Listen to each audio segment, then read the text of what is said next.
Okay, Jim. Oh, you're muted, Jim.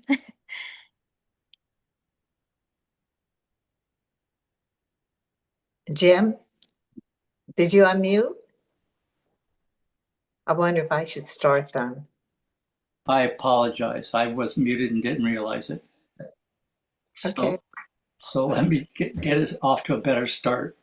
I want to thank everybody for coming to today's presentation on how to obtain a LPS conservatorship.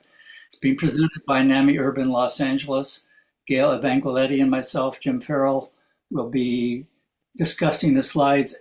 With us also is Venus Ngai, who will be, I think, joining us on the slides. We'll be having other speakers such as Linda Boyd, who is the Department of Mental Health Supervisor in charge of Care Court. Also James Kwon, who is the Deputy Director of the Office of the Public Guardian. So he is the Public Guardian. And by the way, he wanted me to mention to everybody that neither the Department of Los Angeles Mental Health or the Public Guardian's Office can, force a hospital to initiate a conservatorship. So I want to put that forward so that you're all aware of that. Hospitals are kind of independent in sorts of ways, and that's one of the ways that they just have no power over them. So with that being said, I would like to go ahead and start the meeting. We have, again, a presentation today by Deputy James Kwon and Linda Boyd both.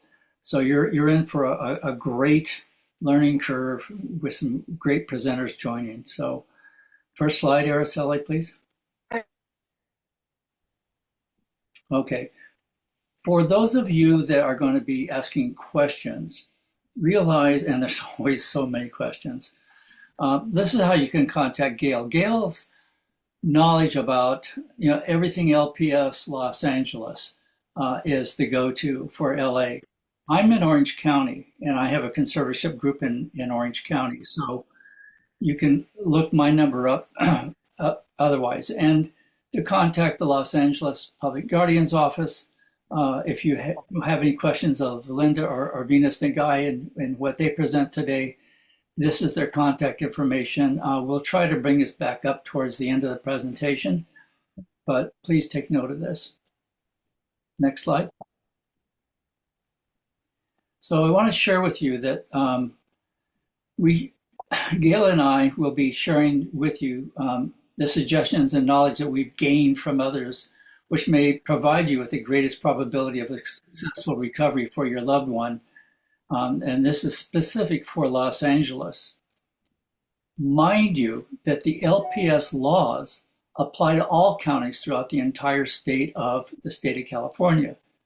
So even though some of you I know will be attending from Orange County today, what you learn on how to obtain a conservatorship will also apply to Orange County. Any resources that they discuss in this, of course, are pertinent to Los Angeles County. So you are in the moment when situations arise. Therefore, you use your own instincts regardless of what we have stated. You know your loved one better than anyone else, and you certainly know when you should call for help. But don't ever beat yourself up for a choice you made. Just go back to the drawing board and try again. Okay. So again, no one here is actually an attorney. We're just sharing information that we've accrued from others. Next slide. So we're going to be discussing how to build a case for a mental health treatment for your loved one. Just like you're preparing for let's say a lawsuit in court, you have to build a case as to why you should be awarded, in this case, a conservatorship. We're going to discuss treatment possibilities, seeking hospitalization for treatment, seeking outpatient treatment, medications, and of course, mental health laws as well. Next slide. Basically, at the beginning, the first thing you should do, unless it's an emergency and you have to call 911, put together a written powerful case for treatment. This makes a big difference for the doctors, the attorneys, court cases, judges, you name it, the police. It helps people to understand in 3 seconds or less. If you use the same format, which we highly encourage, it will help a person put together to understand quickly what's going on. If you send them a stack of pages that's a foot deep, they don't have time to read it, and they won't. And if you write them a whole book or a thesis, they're not going to read it. So you really don't want to do that. So we're going to show you how to write a powerful written case for treatment, things to say, not to say, and then what you would use it for. And this is going to help a whole lot. And the LPS info, which is on the website, the NAMI website, you can copy and paste this particular program right from that LPS info packet. Okay, next slide. All right. This helps the people I mentioned to understand what's happening. It also helps the doctor to do a better diagnosis of the case, because you can't tell them everything, and the doctor's not going to sit and listen to you, give you an itinerary since they were 2 years old. They're not going to do that. And nobody really has time to listen to you talk about what's going on. To you, this is all so real. But to them, they've heard it all before. So they just need particular information. Next slide. Okay. And you can copy and paste all this from that LPS information that's in the resources of NAMI Urban LA. Don't have any problem with you copying it, okay? This starts out with Joe Doe's mental health history. You would delete Joe Doe, put your loved one's first and last name, no middle initial, no birth date, no social security number, because this goes through a lot of hands. And if somebody needs that information, they can ask you. You're going to start out with the most current. In this case, they're hospitalized April 11th to the present. You only put 4 things: the hospitalization, the date as best you know it, the name of the facility, or if they're homeless, the area they're homeless in, and the diagnosis. There is always a diagnosis. If you look to the third one, homeless, it has diagnosis exhibiting psychotic behavior. So if they're incarcerated or even hospitalized and you didn't get a diagnosis, exhibiting psychotic behavior. It wasn't like they tripped and broke an arm so they had to go to the hospital. That does not count on this, okay? And you work chronologically, starting with the most current, working down the paper. When you get, and only 1 page of mental health history. When you get to the bottom of the page, you're going to put any medical problems they have that the doctors should know about.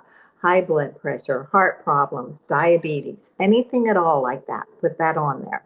Any medications they should not have, put that in red, bold, do not give. That's very important. You're going to put the resources they have, if they have private insurance, Medi-Cal, Medicare. If you've applied for Medicare or Medi-Cal, SSI, or any of that with the Social Security, you can put that you've applied for it.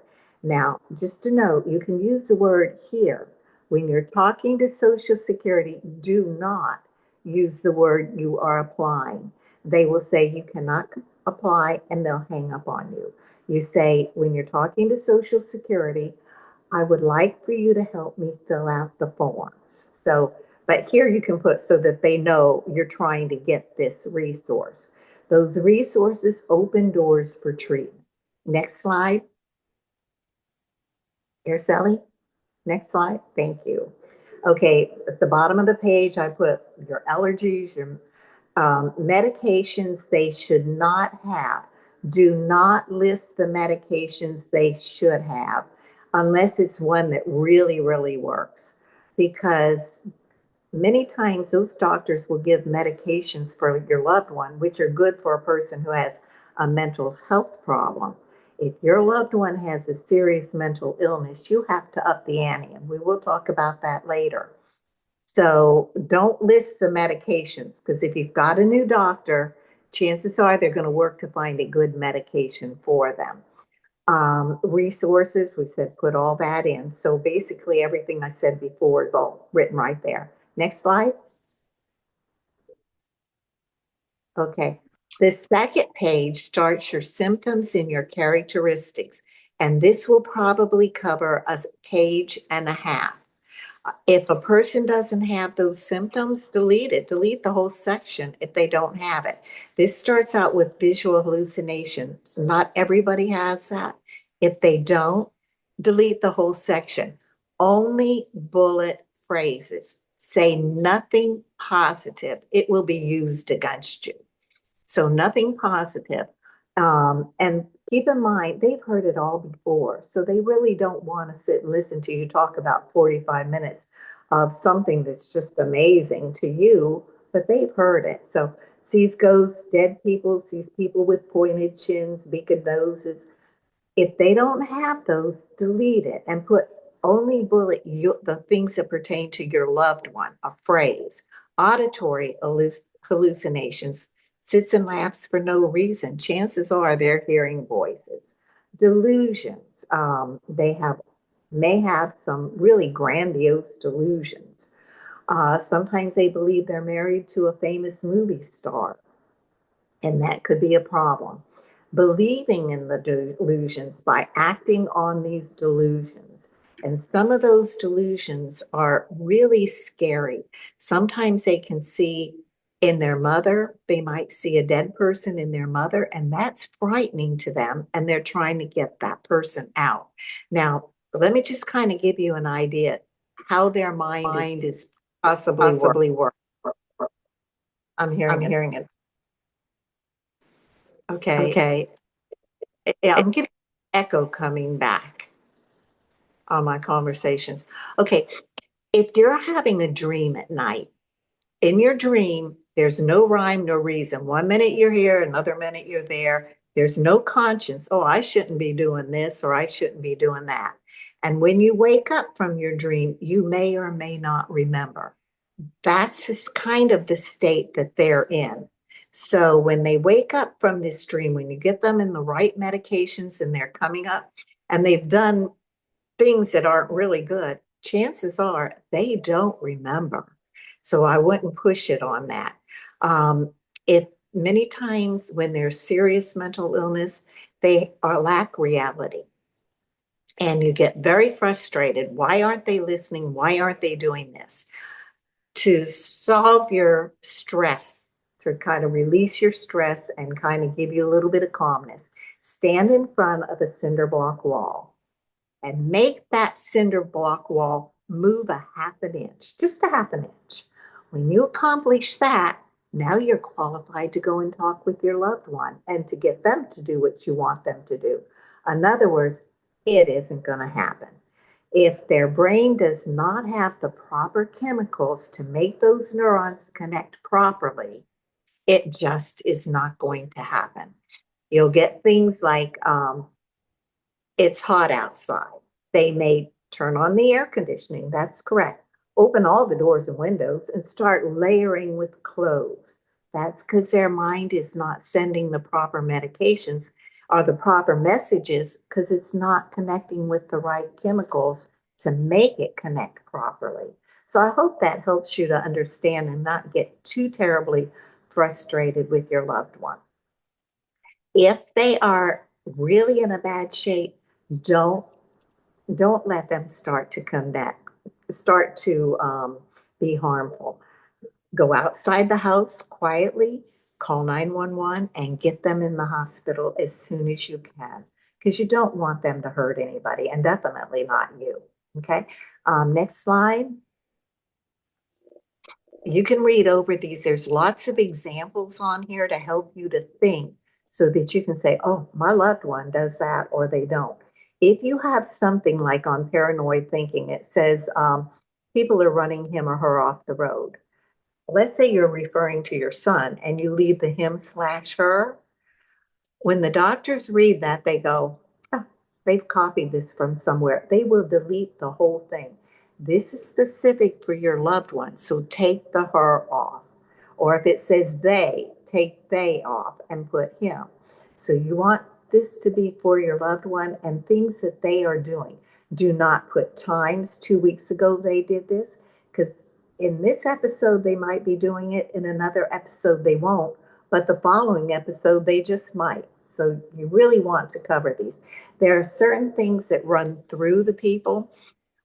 They destroy cell phones. You go, well, they keep losing their cell phone. No, they're not. They're ditching it because cell phones, electronics are either sucking information out of their brain or drowning them with information. Delusions of parents molesting them, heightened sexual delusions. We've had several guys that have been pregnant, expecting babies. We've had a 65-year-old lady expecting babies. That is their reality. That's very real. And they become very racial against everybody who is not them. I think my favorite, one mom called me and she says, I don't get it. He hates Black people and he's Black. It doesn't matter. Anybody who's not them, it doesn't matter the religion, the sex, the skin, anybody. These are symptoms of their illness. Next slide. Okay. They behave in accordance with their paranoid thinking. Sometimes they throw food in the garbage because it's poisoned. I'll just give you an example. I'm not the best cook in the world, but I'm making stuffed bell peppers, and I hear my son in the kitchen, and the garbage disposal's going in there. I go in there and I go, what are you doing? He took them out of the oven and they're putting them in the disposal. And he says, they're not very good. I said, well, I guess I'm not that good of a cook yet. I'm working on it. But you have to just kind of go with the flow with whatever they're doing. Difficulty understanding and following instructions. If you want them to do something, don't say, could you go in your room? Could you make your bed, pick up your clothes and dust? Just, could you go in your room and clean your room? That's as much as they can handle, if they can even handle that. They also have the inability to recognize their illness, and this is actually a neurological problem. So they refuse medication. They will not stay on the medication. Everybody comes up with reasons why. Honestly, nobody knows the reason why, because they'll be doing well, then all of a sudden they go off their medications. There sometimes are reasons the medications don't make them feel well. And if I can just say something, when your loved one is on a medication and they're telling you they're having a problem, listen to them. I don't care how psychotic they are, listen to them. That's the only way they can communicate with you. And there are medications that cause problems. Haldol can cut off the air passage. And so you don't want them on Haldol. Some will make them shake or they can't sleep anymore. What medication works for one doesn't work for another. So pay attention to what they're telling you. Next slide. Jim? So some really important tips is that when your loved one's being entered into a designated hospital for observation, or even at the home when the CAT team shows up, you really don't want to talk about any violence that your loved one has. Sometimes you can say they are, in fact, highly aggressive towards certain people or situations and that sort of thing. But we don't want to talk about violence or how they just attack somebody or they just destroyed something in the home. Also, don't say to the hospital that they can come home after they've been there for a day or two. You know that they're psychotic. They've been having trouble for years. It's getting worse. The time has come. And hospitals, and from what I've been hearing, especially in Los Angeles, just are reluctant to file the LPS conservatorships. So you want to make it explicitly clear to them that your loved one cannot be just discharged back to home unless they're first, initiated and put onto an LPS conservatorship, and they've gone through, complete treatment. But unless they have done all that, they're not safe to come home. So you're not going to accept them back. Next slide. So common symptoms that we'll encounter from our family members that are going through psychosis. And these are signs that help you to recognize that, is that that they're racial against everyone who is not them. They have heightened sexual delusions, or the FBI, CIA, or other people are following them. I remember my conservative in junior high school saying somebody was following him all the way home. That was my first clue. Something isn't right here. I didn't realize that who was following you. So these are little signs that you look for. They think that you stole their $2 million. Heck, sometimes they just think you took their $10 from them, but it's just in their own minds. They are not ill, but everybody else has a problem. We're the problem. They're just fine. These are all common symptoms that you'll encounter with a mental health issue. Next slide. Can I just say something on that violence? Somebody asked a question. Mm-hmm. Why not say if they're violent? It limits where they can go for treatment because now they've become a liability. And your IMDs, board and cares, they don't want them. Their insurance goes up if they start taking people who are violent. So you just say that they're highly aggressive towards people. Now, if you're applying for the AOT or the care court, that's a different story. You can let them know because they're going to be working with them as an outpatient. So some of these things you have to just be a little bit cautious what you say. That's an excellent point. In fact, there isn't a board and care, a step down, or a TRC, and if that includes one IMD, that will no longer accept our son because he's had, extreme agitation and outburst within their facilities. So you don't want to pre-announce that, hey, we have problems. We want the medications to kick in. We want to get them stable and calm and so forth. So don't talk about this. Gail just made a very excellent point. Next slide. Gail, this is yours. Oh, grave disabled. As of January 1st, the definition in California for gravely disabled has changed. And this is basically what the definition is. It's a legal term in California. A person's considered gravely disabled if due to a mental disorder, a severe substance use disorder, or both, they are unable to provide for their basic personal needs, including food, clothing, shelter, their personal safety. They cannot stay safe in the community, or their necessary medical care. They refuse life-saving treatment. They have like diabetes or heart problems and they won't take their medications. They are considered gravely disabled. And to have an LPS conservatorship, you have to have a mental illness diagnosis and be considered gravely disabled. Next slide. Gravely disabled, basically, it also says, and this is still part of that definition, but if someone else will provide for their food, clothing, shelter in a safe manner, they will not be considered gravely disabled, and the LPS conservatorship will not be granted. So the hospitals, their loophole, their question is, we're going to discharge them today at 3:00. Will you be picking them up? And you go, but I need an LPS conservatorship. Well, they don't qualify. So will you be picking them up? Yeah, okay, because you know where those hospitals are located. The moment you said that, they don't qualify because you said you're willing to pick them up and the hospital's assuming that they're going to provide this. That is the way the law is actually written. The hospital's supposed to have it in writing from you that you are willing to provide this. But it's how they implement the laws and they pick and choose what laws they want to use. And that law they're not going to use. But the law in the California Welfare and Institutions Code says that they are supposed to have that in writing and they don't do it. I've had it after 25 years, only one hospital asked the people to sign a paper that they would be providing this. Now, when you refer to food, clothing, and shelter, refer to it as a health risk or safety.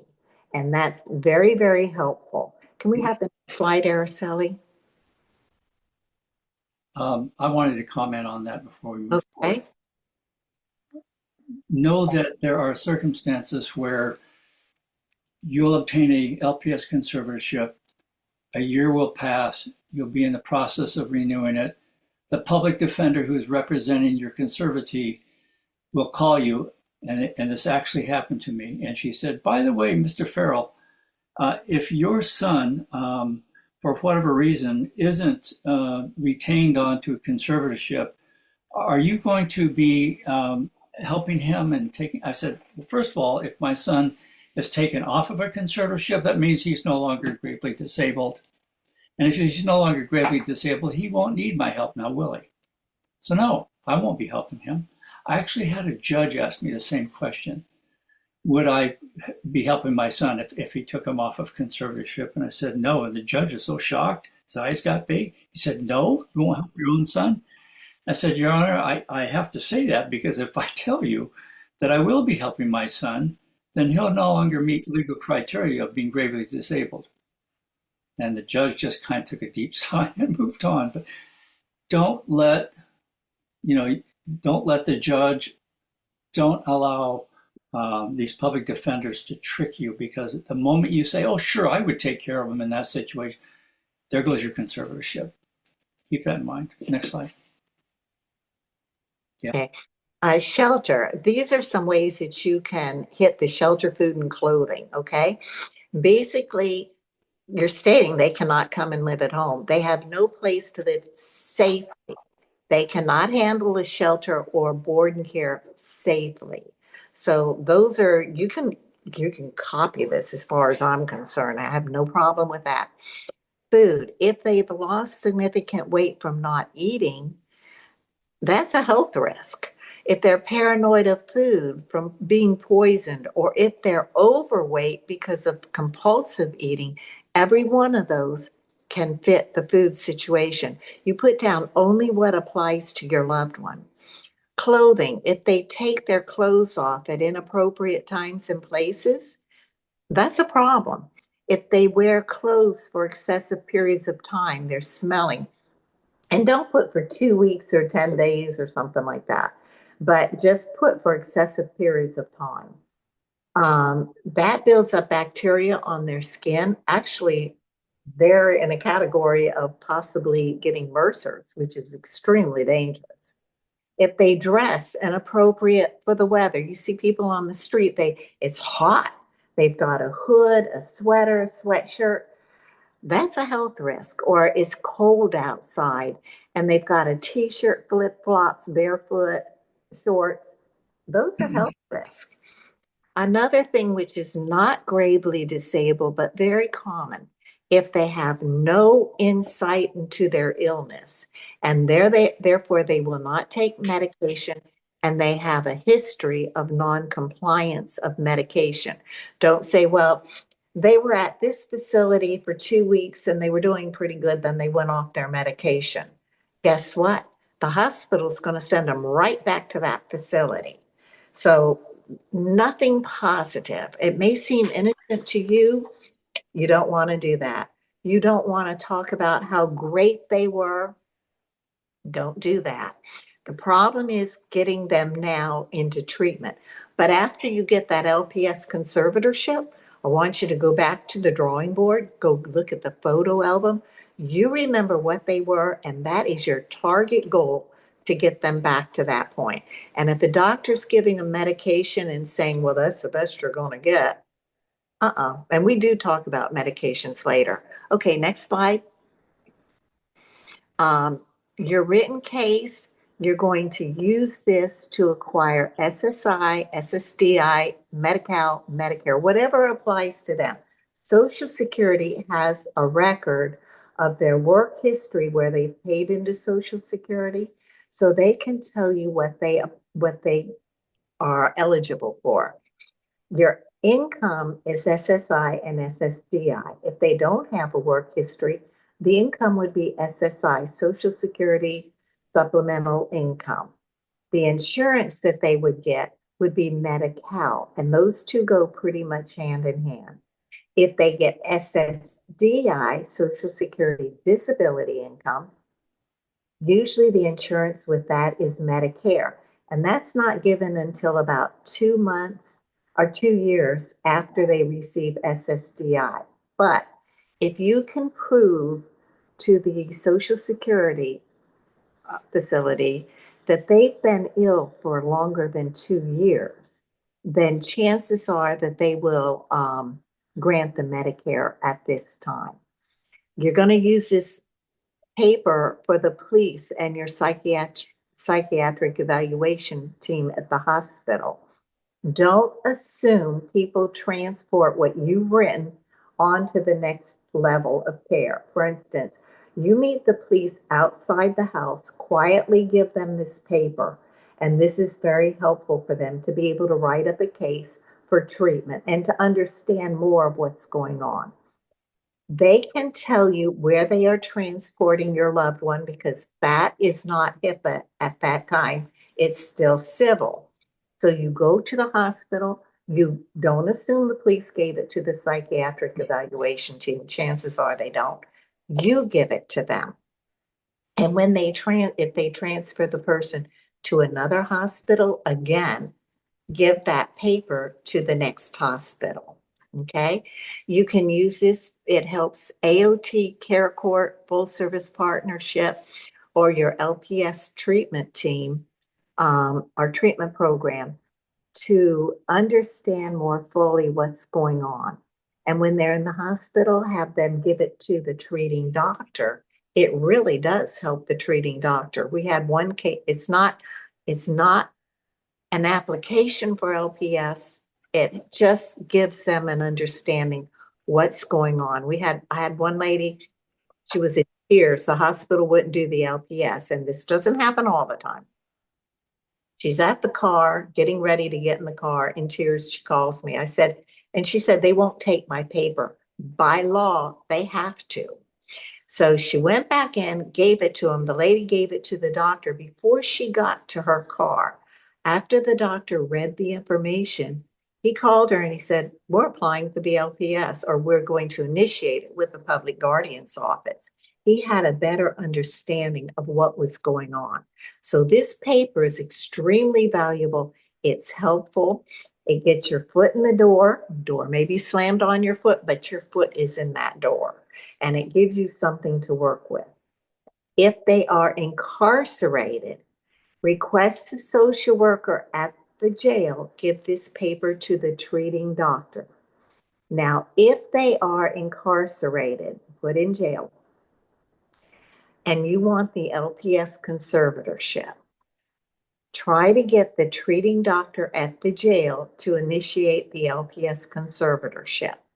Once they start doing that, the public defender, and there's a process for this, the public defender can get them involved in the jail diversion program, which is about a 2-year program. Do not reverse it. Do not do the jail diversion, then go for the LPS. That won't happen.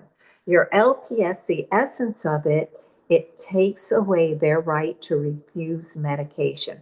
That's why it's so important. Everything else they can get back while under the LPS conservatorship.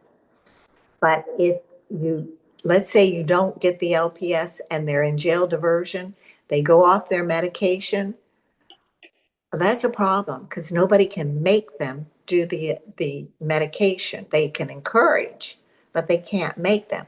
If you have the LPS, you can get them back in the hospital. And the hospital is the only place that they can force the medication. So you want them back in the hospital right away and put that medication back on them so they can continue a forward path of recovery. The paperwork you're going to give to the public defender at the criminal court, he has a better understanding of this. She'll use it for mental health court. And when the doctor at the hospital or jail initiates the LPS, because they initiate it with the public guardian's office, call the public guardian's office, ask who's doing the evaluation and the investigation, give them a copy too. Do not assume it goes from one hand to the next, because it does not. Okay, next slide. Oh, I think that's my available Yes. resources. I'm sorry. I had something blocking the bottom of my slide, Gail. Me too.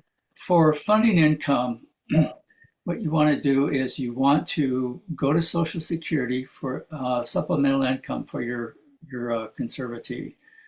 You want Social Security disability income if they have any work history behind them. You'll also, if they are a veteran, you have also additional benefits there as well. You do not, I remember years back, Gail used to have her meetings at one of the hospitals live, and there was a family there that talked about spending all of their retirement funds that they had accrued and their investments to pay for treatment that didn't work. You don't want to do that. You want to go to Social Security. You also want to go reach out to Medicare, Medi-Cal, and utilize private insurance to cover the cost of all these different expenses that will be coming up. Next slide, please. You want to contact Social Security and provide them with your written case. Again, that's the mental health history that Gail refers to as your written case, and ask them to help you fill out the forms. As you mentioned earlier, you don't want to say, I want to apply for, SSI benefits for my son or daughter. You want to ask them to help you fill the form out for your loved one. So all of that is very important to remember. It's your loved one who must sign for these resources and must apply. So unless they are under the LPS conservatorship, they have to put their signature on that, I guess. So LPS conservatorships then allows you to sign for that. Next slide. Wait, if I can say something, Please. when you're going to Social Security, it's not a wise idea to take your loved one with you. It's a federal building. And if they start acting out, for instance, if they ask the question or they say, well, you have schizophrenia or something, and they go ballistic, you're in a federal building. That can be a federal case. So you don't want to do that. Leave them at home. Give yourself a little bit of a break at this point. And they can help you fill out the forms. Just tell them, hey, they're going to be in the hospital or they are in the hospital. Every time your loved one goes to the hospital, call Social Security and let them know. That helps to make it a stronger case for getting these resources. Also, one more thing. That paper that you put together, the history, symptoms, and gravely disabled, and I'm just giving you the feedback that I get from others. I've never had anybody call me and say, I gave it to Social Security and they were denied SSI or SSDI, whatever.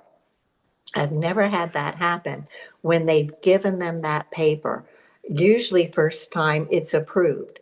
If they don't have that paper, they really don't know your loved one. It's denial. And people hire these attorneys and the attorneys drag their feet.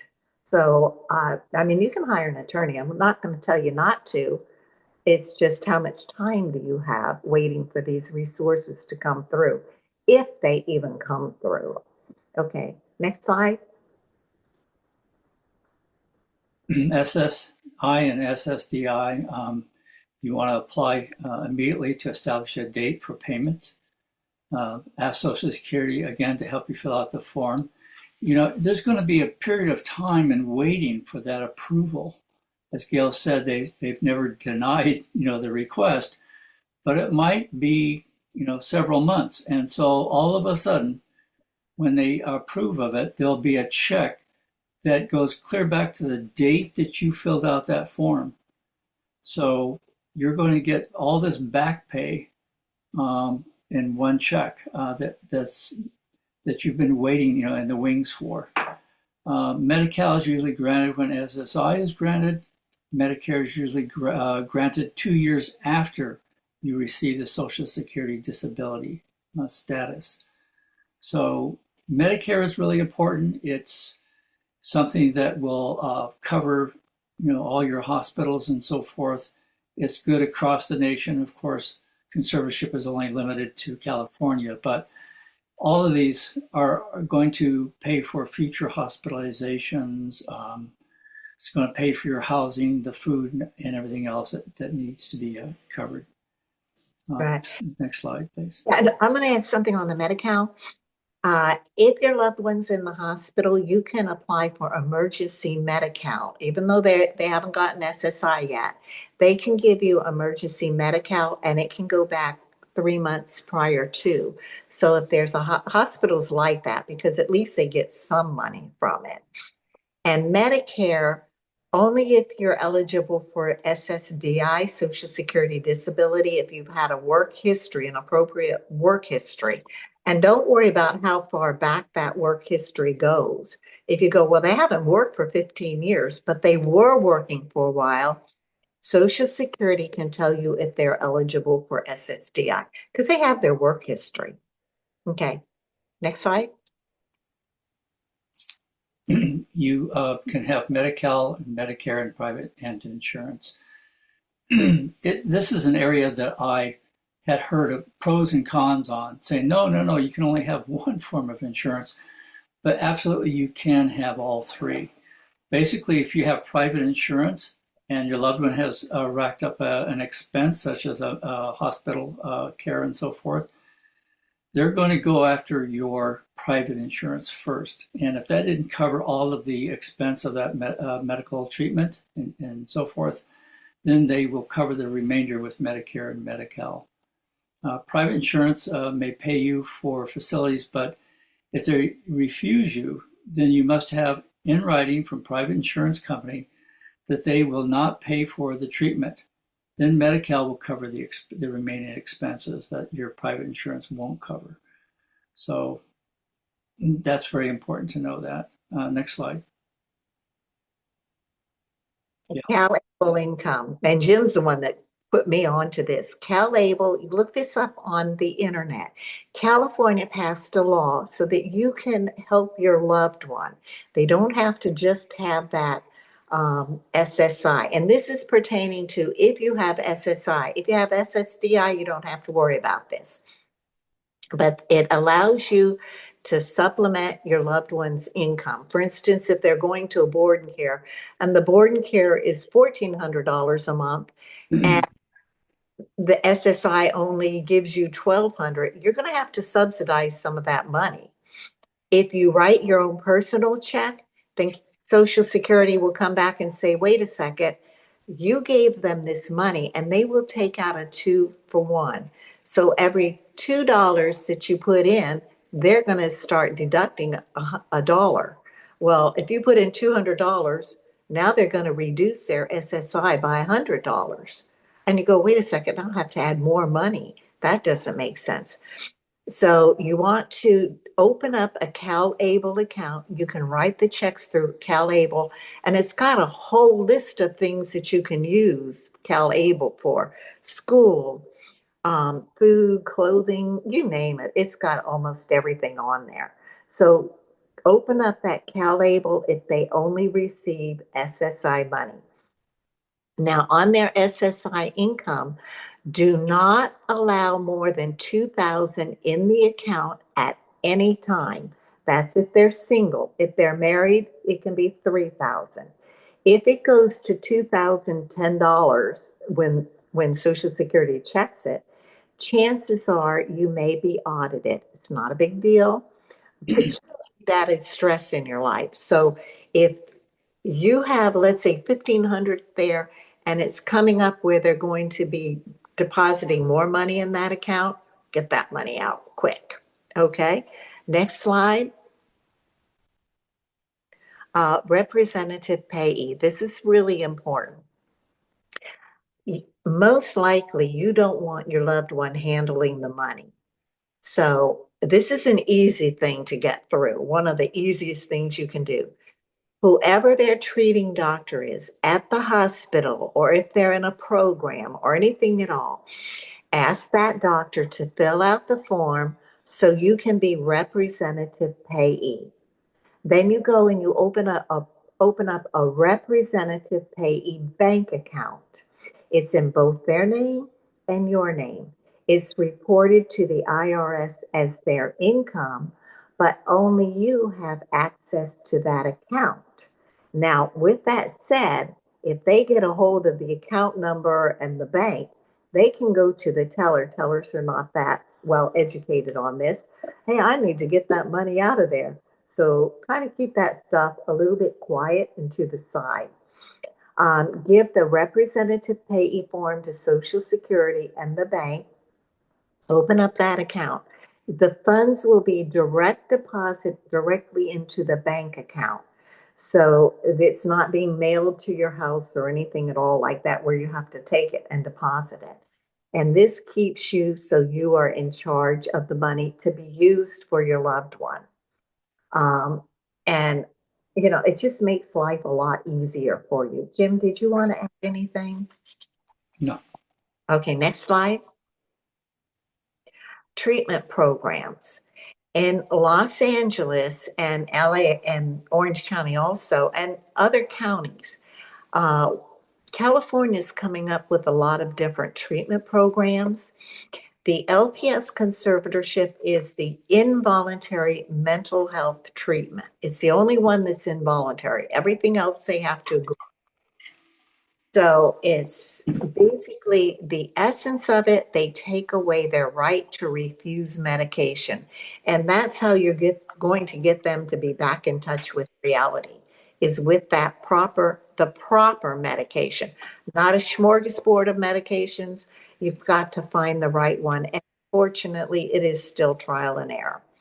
Assisted outpatient treatment, and you're going to be hearing about this. This is a really good program for many, many people if they have some reasoning ability. And the people that their teams, they are trained, they're pretty clever about working with your loved one and talking to them and convincing them to do things. Care Court is another one, and Linda Boyd will be talking about that. Venice will be talking about AOT.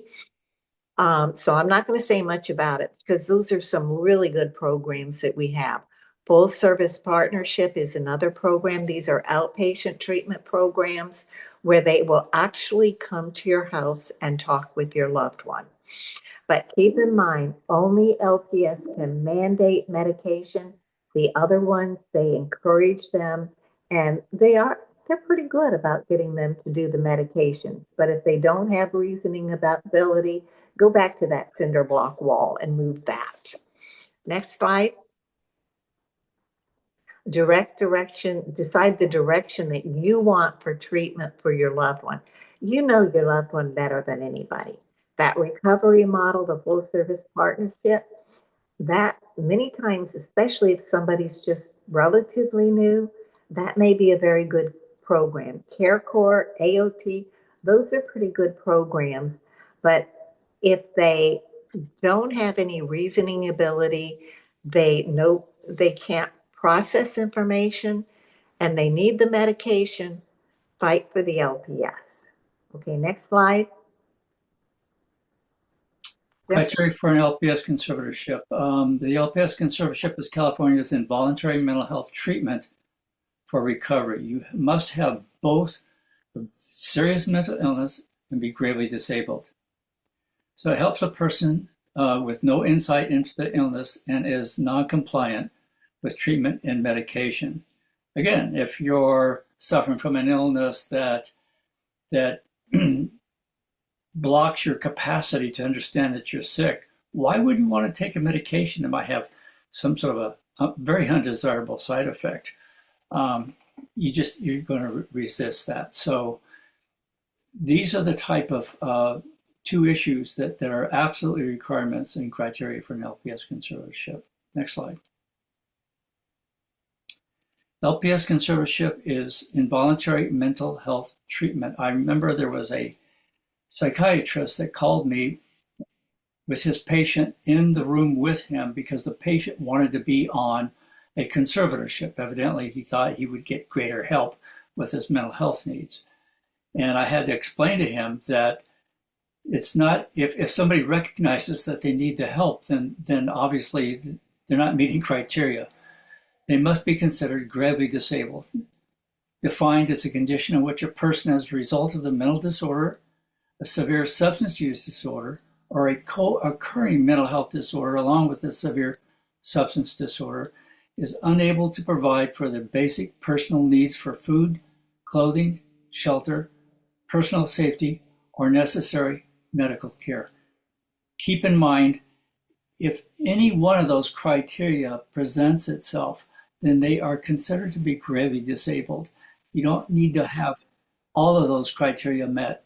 If they can't provide, for a safe place to live, they can't buy food, they're wanting to eat out of a garbage can, they're going to meet requirement. Now, there was just a little bit of a chat in the chat box about that, but basically, these are the criteria that must be met for somebody to be placed in the process of obtaining a conservatorship.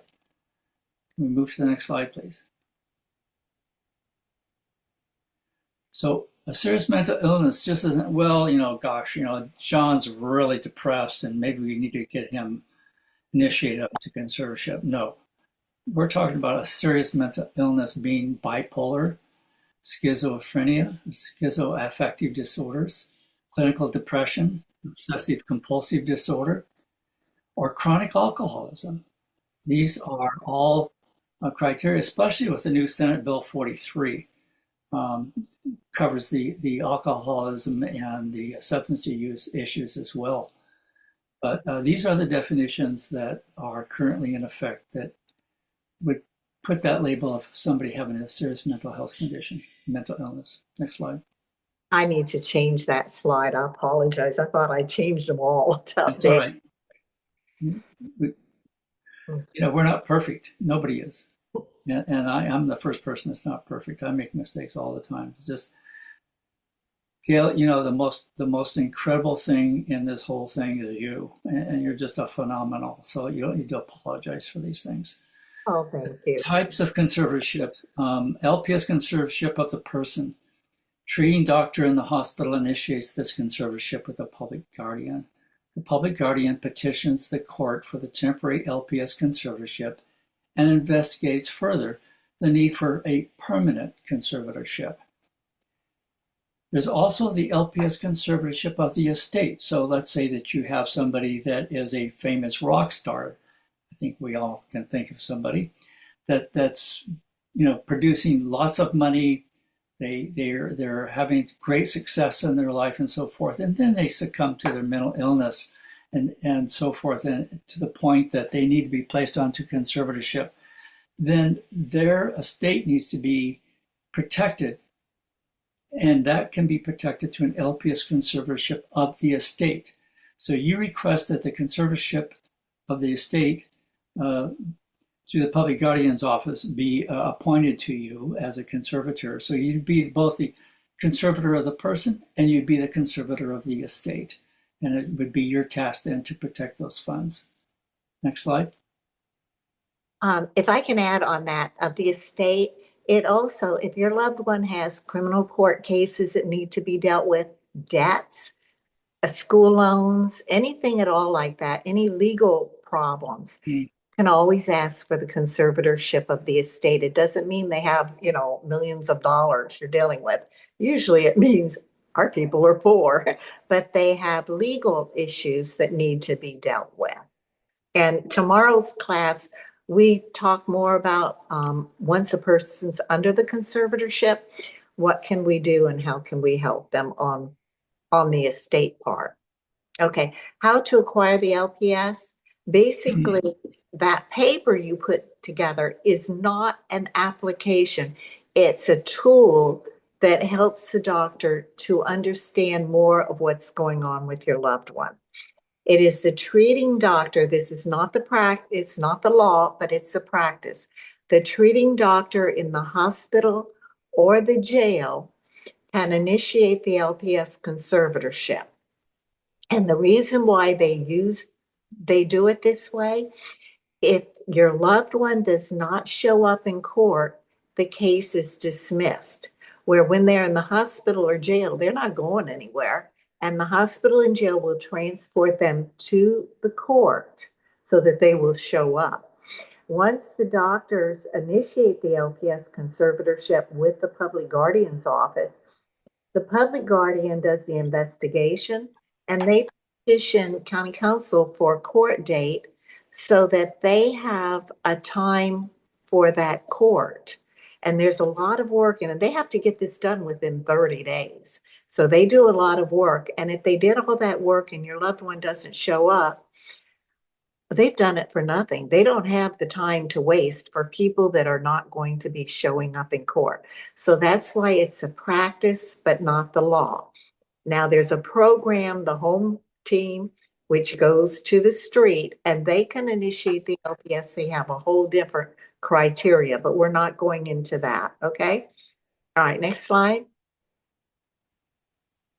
The rights of your conservator.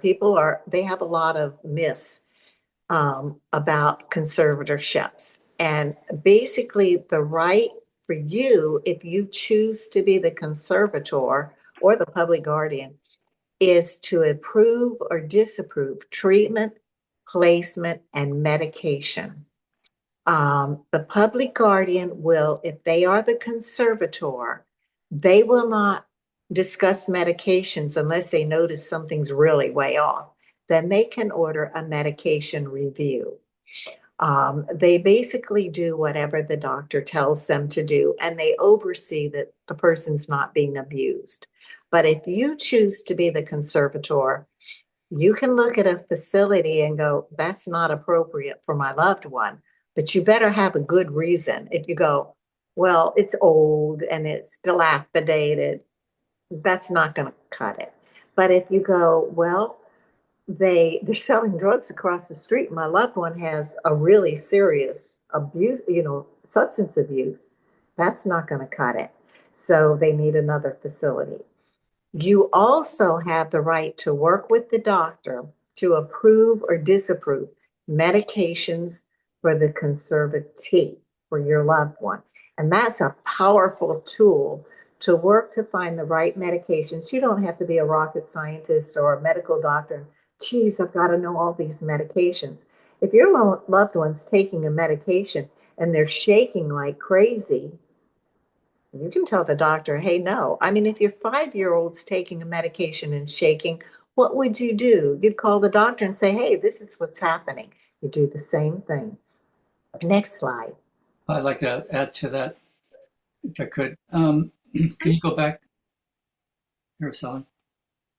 Anyway, as conservator, if your loved one's decompensated for some reason and they're back in the hospital again, that hospital, almost all of them, will hold your loved one. And here in Orange County, I don't know why, but every so often, they'll just willy-nilly take the patient and ship them off to some hospital, sometimes out to San Bernardino. I mean, there's just no limitation to what they can do. But there have been cases where the individual that's hospitalized is conserved. And the conservator then has to be notified. And when the conservator is notified that their loved one's going to be transferred, they have to be given appropriate time for them to go to that facility that they're going to be transferred to see if it's appropriate for the level of care for their loved one. I've actually had to back a hospital down and demand that my conservatee be returned to their hospital or to a different hospital that's more appropriate, because they had moved him without my knowledge even. And there's been several hospitals that do this. And don't let them get away with it. Stand up for your rights. Other times they say, well, we're going to have them transferred to this other hospital. And I said, I don't know a thing about the hospital. You have to give me sufficient time. Well, how long is that going to take for you to find out if that's appropriate for your setting? And you just say, I'll do it as expeditiously as possible, but it's my legal right to do that, and I advise you not to violate my rights. I always remember that the hospital's the gatekeeper, and they can push them right out.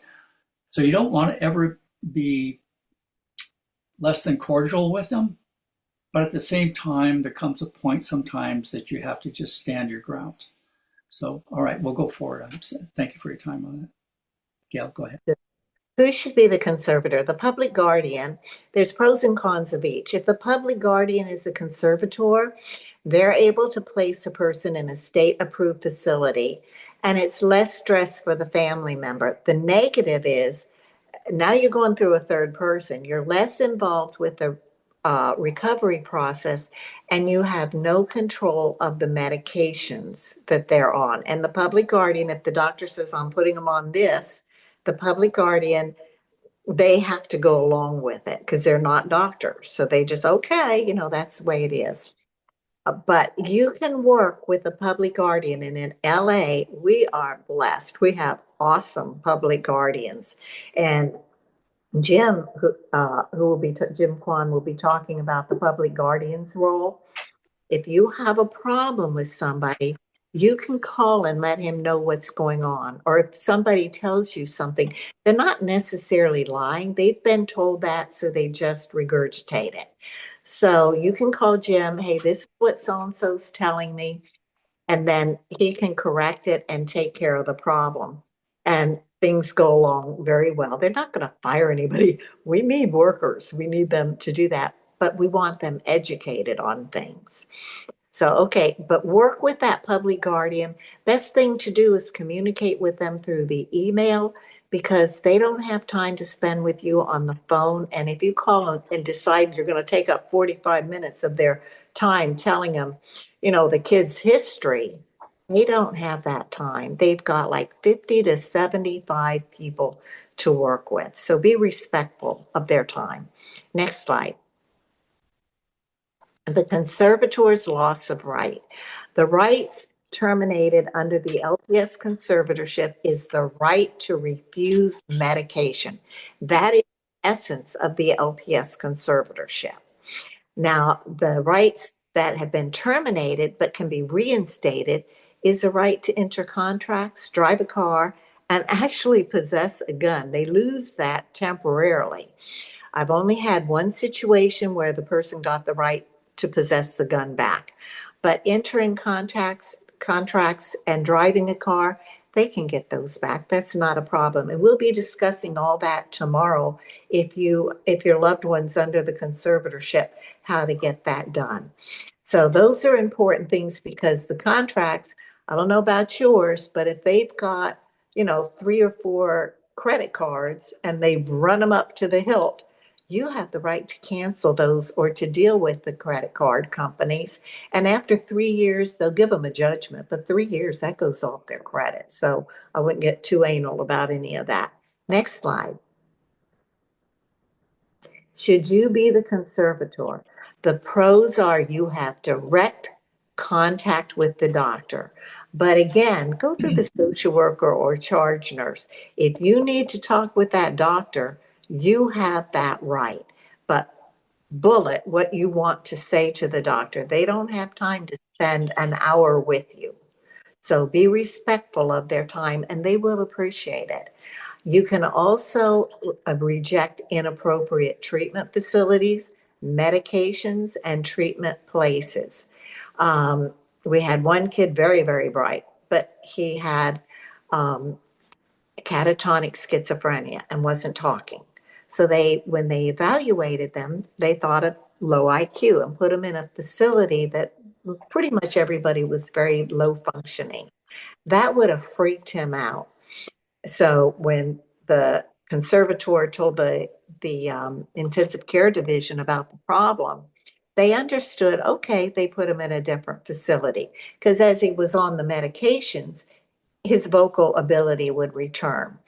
They tried another facility, which they were selling the drugs outside. He had serious problems on substance abuse. That one wouldn't work. And the third one, they were packed in like sardines. And he was like, you're 6 feet away. You're in my space. Why are you in my space? Kind of things. So you know your loved one best, and you can tell which facility would be best for it. And ask questions when you go to these facilities, a lot of questions, including about sex. You really don't want to be a grandparent when they come out of there. Okay, the negatives, your conservatee manipulates you. If you cannot say no to your loved one or set boundaries, let the public guardian be the conservator for a while, and that will be helpful. You don't have to wait the whole year that conservatorship is granted. 2 months down the road, if you go, he's doing a lot better, you would like to be the conservator,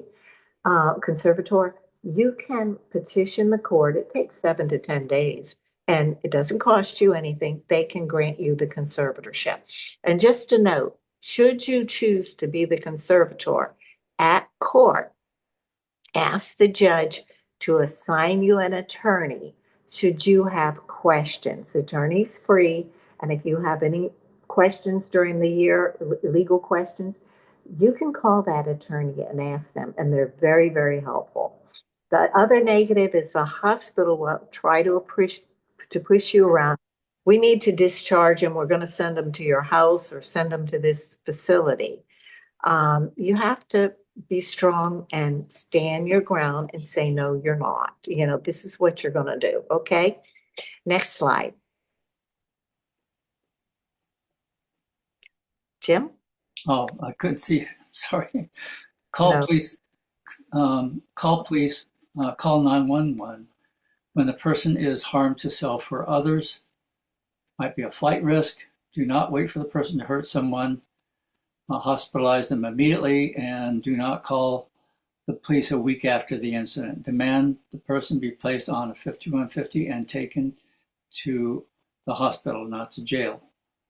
Call the access team at this number on your screen, 800 number, when the person is gravely disabled. Request that the police come if the person is, in fact, a flight risk.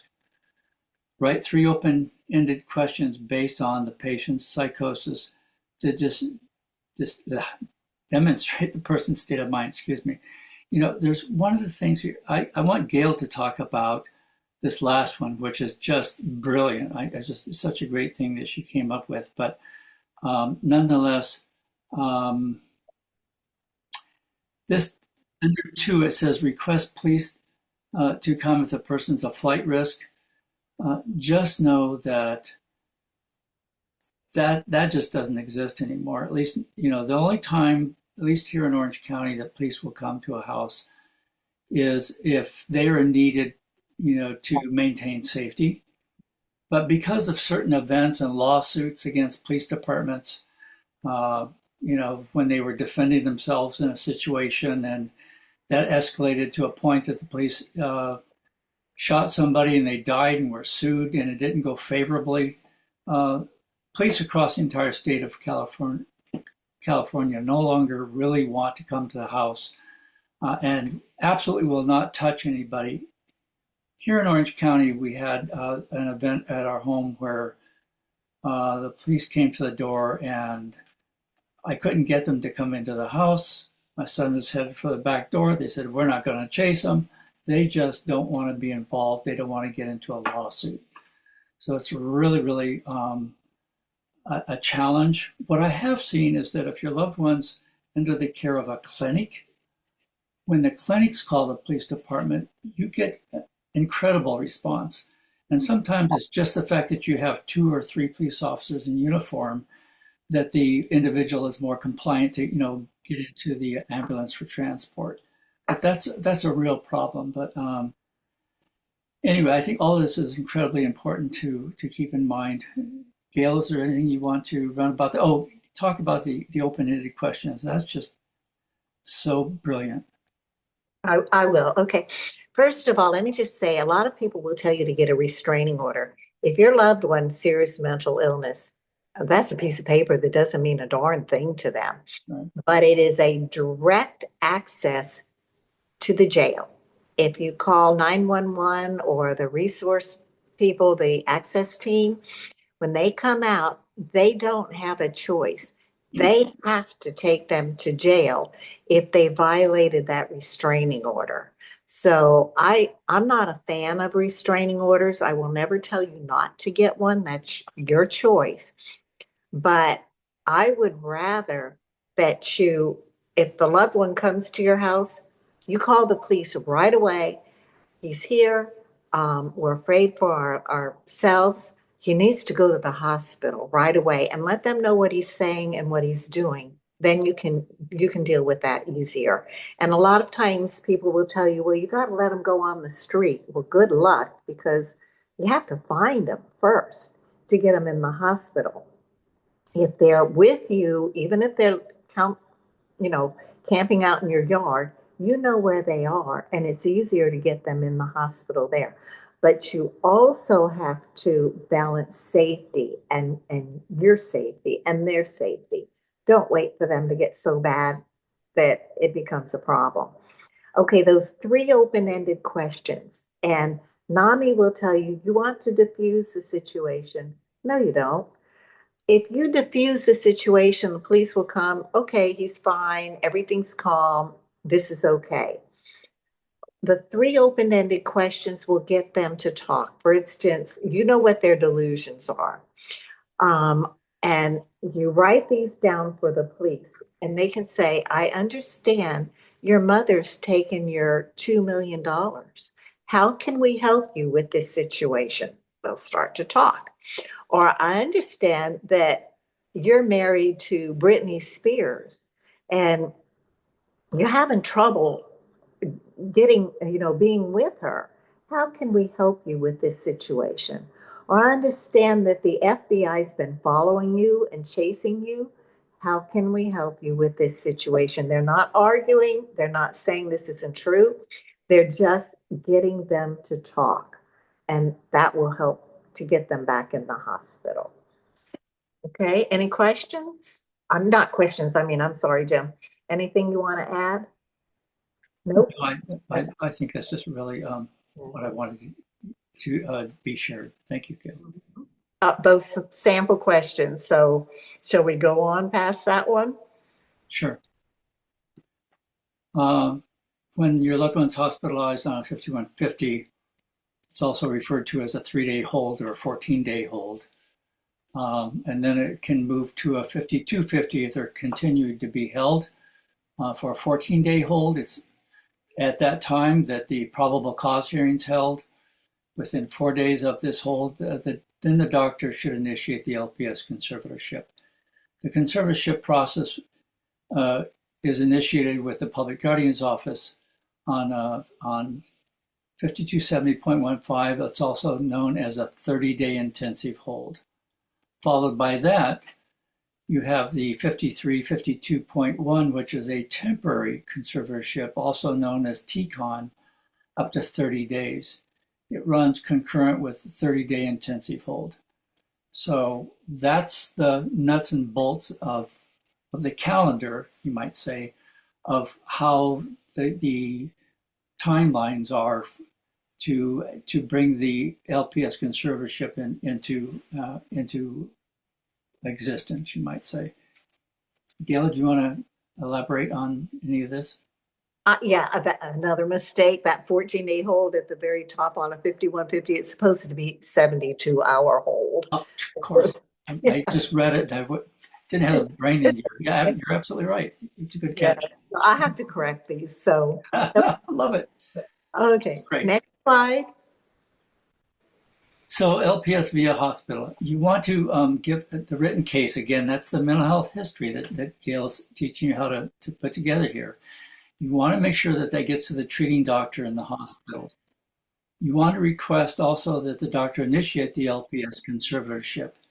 After a probable cause hearing, the doctor should then move forward and initiate the LPS conservatorship.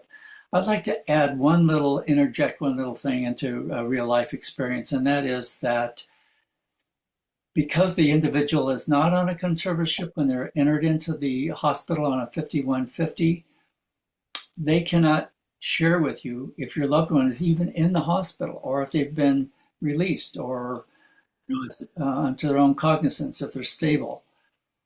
And I had a family the other day saying, well, they won't even tell me if my son is still in the hospital or not. And say, you just exercise your legal right to provide the hospital and the doctor the mental health history, that's your case, right, to the doctor. And I know he's there. You talk as though you know he's there still, and I want you to present this to the doctor. So they're not having to tell you anything. They're trying to, follow the law and not share any information. Can't even tell you if he's still there or not. You just insist that he is there, and you make sure they get that LPS, that written case presented to them, so it'll go through. But again, at the end of this, it's talking about after the probable cause hearing, the doctor should initiate the LPS conservatorship. Next slide. Gail. The LPS via the jail. And I mentioned do LPS first, then jail diversion, okay? If you can do it that way. Request a treating doctor at the jail, initiate the LPS conservatorship, fax them over that history, symptoms, and gravely disabled. Because remember, the treating doctor at the jail, they don't know one person from the next. They're all in the cells. They really don't know them. That paper helps them to have a better understanding of your loved one. And actually, the jails tend to do more LPSs than the hospitals. The reason why, once the LPS is done in the hospital has to hold the patient for 3-4 months until a bed becomes available at an IMD. That's an Institute for Mental Disease. It's a lockdown treatment facility. It's not locked down for the rest of their lives, like a lot of people think it is. It isn't. But once they say they need subacute care, acute care is in the hospital. Now they've got 3 or 4 months where they're really not getting paid that much money, if any. So that's why they don't tend to want to do the LPS conservatorships, so that you have a better understanding of this. But you, by right, can give the doctor at the hospital or the jail all that information and go through the social worker at the hospital. The doctor will never call you back, so don't get stressed out about that. They just don't. But fax at the jail the information. The doctor can write up a stronger case for mental health, and it's very, very helpful. Request the public defender to request a jail diversion program, but not until that doctor said he's going to initiate the LPS. Okay, next slide. So Gail, James Kwon he raised his hand. I believe he wanted to make a comment. Of course, go right ahead. Thank you both. I wanted to kind of clarify that part a little bit, and it may be a matter of opinion, but typically diversion always comes first in the code before LPS in what the court can allow for. So typically you don't want to not have diversion if your loved one or the diversion program are both suited for each other. One of the reasons why is the ODR program that does a lot of the diversion programming in the county, they use a lot of the same vendors, the mental health vendors that DMH uses, right? However, if someone fails out of diversion, they can always come back to LPS, right? If someone's referred to LPS and for some reason is not able to successfully go through the court process where we're obtaining the conservatorship, you can't go back to diversion. That person is just released and there's no more treatment program available for them. When on a misdemeanor or felony referral from the court, the LPS fails, you don't go back to step one, because that person has already been released on a temporary conservatorship to a treatment center. And then in the 30 days after the release, they're going to have their hearing date. If we don't get the conservatorship then you will not have the option to enter into any of those other programs. And so typically the public guardian's opinion is that you always want to access the diversion programs, especially because the quality and type of programming is very similar to some of these other DMH provided programs. So, Gail, Jim, if you have questions on that, we can always talk offline. But I tell families never to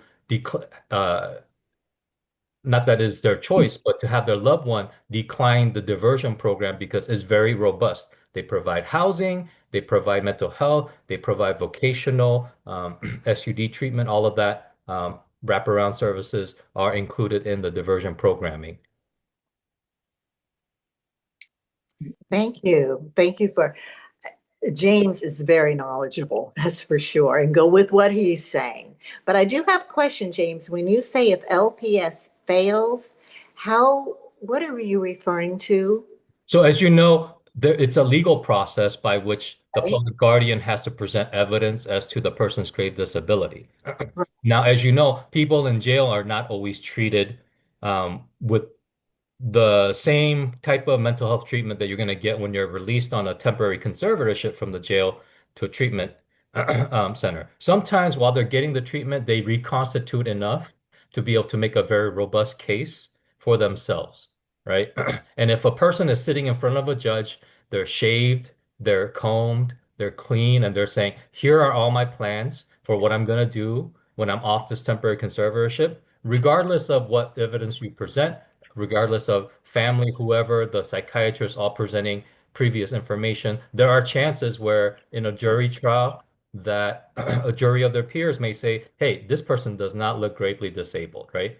And so for someone to not have gone through the series of treatment programs that ODR provides, and as you know, if you're on a misdemeanor or a felony, I mean, at least you're going to get 12 months to 24 months of that diversion program and treatment. And so to skip out on that just to go to LPS thinking that that's a silver bullet, there have been some times where families have been disappointed because we have not been able to successfully go through that process. And so that's what I mean by the LPS failing in that, it's not always a done deal that when you get an LPS referral that it's going to successfully find its way through court. That's why that process exists to protect people's individual rights, right? So that's the part that I caution very heavily against in thinking I'm going to say no to diversion and go straight to LPS, which typically the court won't do anyways. But that's just that may spin some people's wheels, and also, again, they can't access those diversion programs after the fact.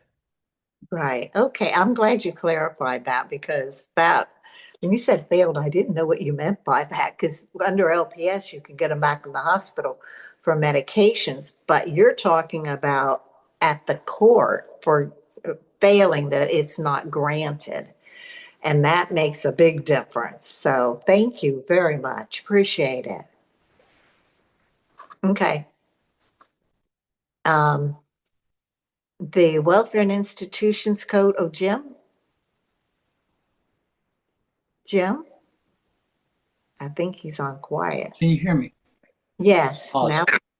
Welfare Institution Code, yes, 5008.2.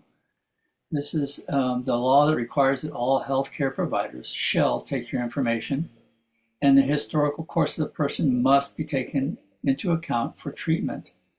I just had a conversation about this yesterday with the family. Primarily, it was a lady out here in Orange County that wrote this legislation. It was, I believe, 1424, if I'm remembering correctly. And that was later written into the Welfare Institution Code that you as a family member have the legal right then to provide the historical course of the person. So the court stated that harm may be through neglect or inability to care for oneself. Therefore, if they lack the provisional sense to care for themselves due to their mental illness, then they meet the criteria for a 5150. So, next slide. Yeah, let me just say, go back for a second. That second statement, the court stated, and this is the law, that harm may be through neglect or the inability to care for oneself. And the way they wrote gravely disabled now covers that. If they don't have the provisional sense to care for themselves for their mental illness, then they meet that criteria for LPS. Okay, and Jim, we need to hustle. We got about quite a few more slides. Okay. Next one. Probate conservatorship. That's for older people who do not have a mental illness Can also be for younger people with other illnesses such as autism, brain damage, stroke, or brain illness that is not mental illness. Next slide.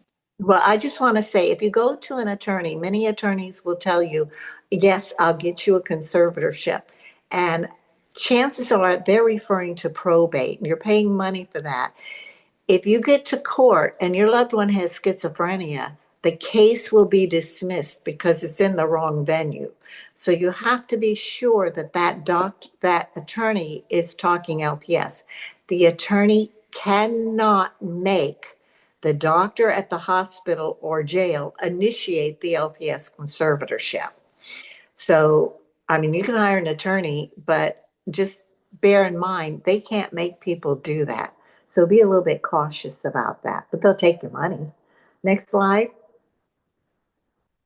The normal LPS process starts with the 5150 when the individual is picked up and transported to a designated hospital. From there, they can be held on a 72-hour hold for observation, and that can be extended to a 14-day hold. And if in fact the doctor still feels that they are meeting criteria to go through the LPS process, then they can put them on an additional 30-day hold, which is referred to as a TCON. After 4 days of a 14-day hold, a probable cause hearing occurs, which allows the hospital to keep the patients for the 14 days. After a probable cause hearing, the doctor can initiate the LPS with the public guardian's office. And under the 30-day hold, or TCON, the LPS hearing takes place during the 30-day hold itself. So that's the timeline that your loved one will go through when they're first initiated into the hospital on a 5150. These are the time frames under different holds. And Jim will be talking more about this too. Okay. So next slide. The court hearing. The patient's assigned a public defender.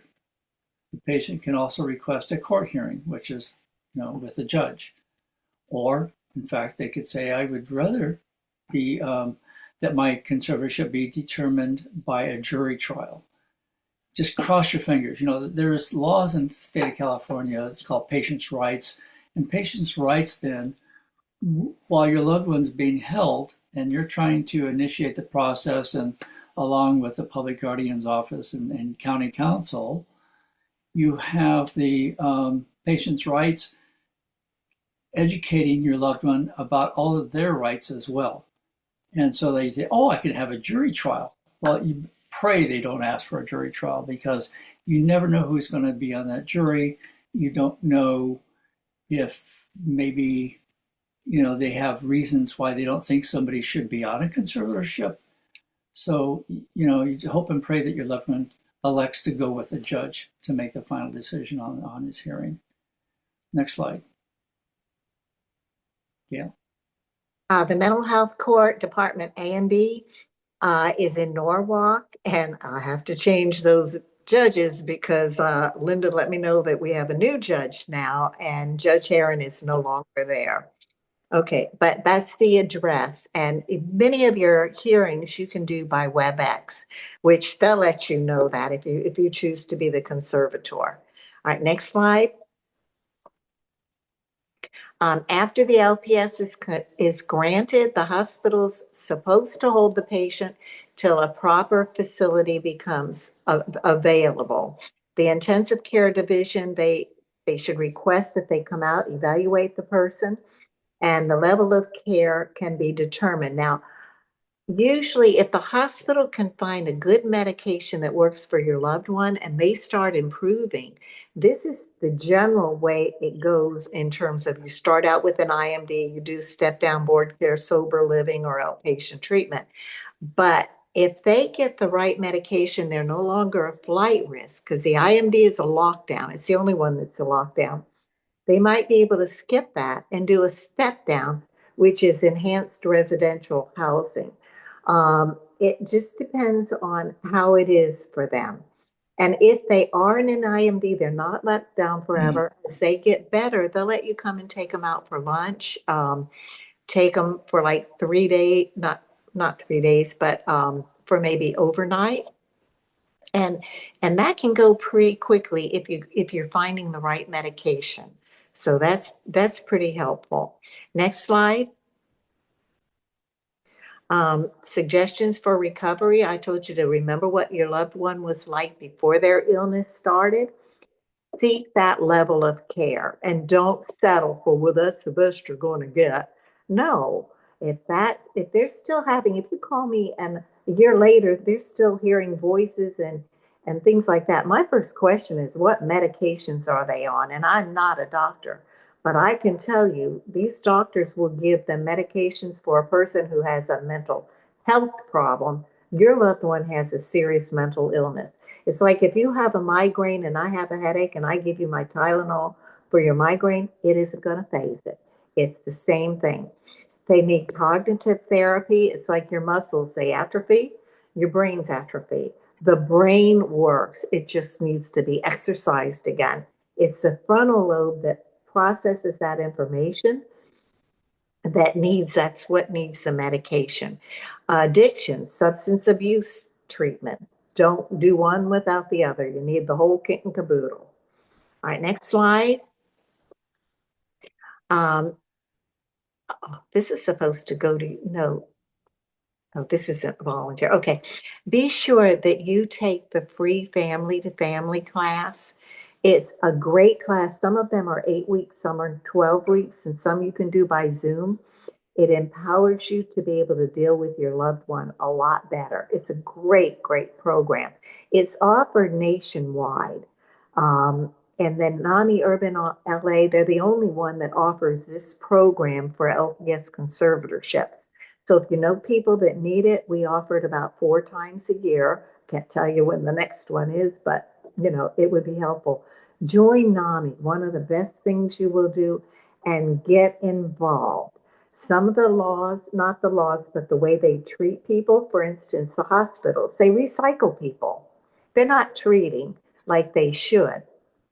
Call your state representative, your state senator, call your board of supervisor and complain to them, because now all this does is shove people out onto the streets, and they shouldn't.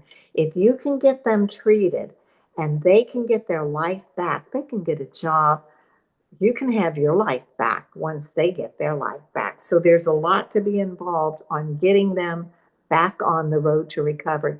And it's a whole lot less expensive too. Next slide. Keep 2 journals. This is extremely vital. One is for your loved one. You write down things they say, medications they are. Know their medications. Don't say, well, I don't know what it is. You should know about it. Look those medications up. That's really important. When you put down, okay, they're on this medication, this amount, when they say something to you, do not correct it. What you're doing is shutting them down on talking to you. You need to know what is in their mind at all times, including through the recovery. When you start saying, oh, well, that isn't true, or that didn't happen, they will not be talking to you. What you can do is go, wow, that's got to make you feel really uncomfortable. And then maybe make another comment, but more positive. Don't say, well, you don't know what you're talking about. It's not true. Because they will shut down and they will not say anything to you. And you do need to know that. So one is on your loved one. The other one, everybody you speak to, and even if you call me, I'll say, put that down, but make life a little bit easier. You don't want to write a thesis. I send you the LPS info.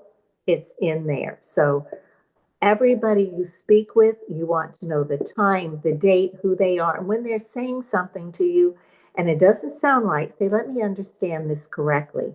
What you are telling me is, and then you can call me, you can call Jim if it was one of the public guardians that said something, and he'll correct it.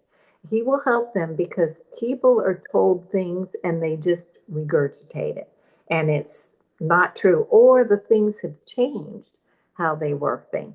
And the other thing, this is vital, keep a sense of humor. I told you about like my my kid putting the food down the disposal, okay, I'll just work on being a better cook, that kind of thing. Because if you don't keep that sense of humor, you're lost. Take care of yourself first. Next slide. Go through these quickly and then, okay, your turn, Jim. Here we are. This is I'm my brother's keeper. Please, for those of you that are in a position to make a financial donation to NAMI Urban Los Angeles, we would immensely appreciate that. If you're in a position, let's say that you're trying to live off of your Social Security, money's tight, please do not donate to. We don't want you to do that. But this is how we keep these programs. It's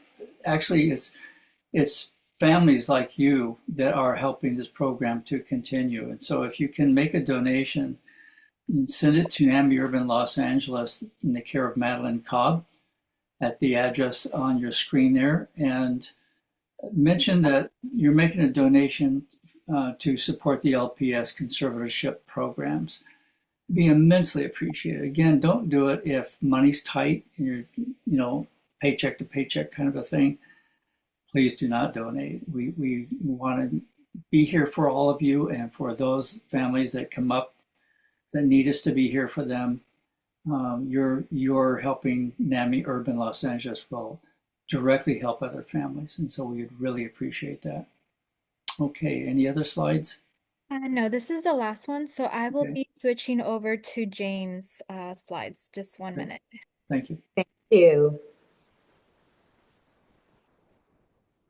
While we're waiting for her to flip that, just remember we saw the photographs of the homeless there a couple slides back. People have called me from out of state to help their son. He had 2 degrees in biomedical engineering, and yet you see him on the street and he looks like a beggar and a bum. You don't want to talk to the guy. You don't know who's out there. These are our family members. And so please keep that in mind when you see the homeless out there like what's on the slide. James, are you about ready? I think we don't have his presentation up yet. Araceli, were you able to switch to James' his slides? I'm sharing. Okay, so you can't. Okay. Let me see. We're still seeing ours. Okay. Yeah. Sorry, new computer. Okay. I love it. There we go. All right. I just have to make it. Is it full screen for everybody or just for me? Yes. It Yeah. is? Okay. All right. Cool. We're ready then.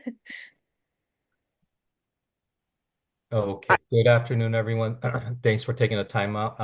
I am a little under the weather, so I may not be as verbose as I typically am.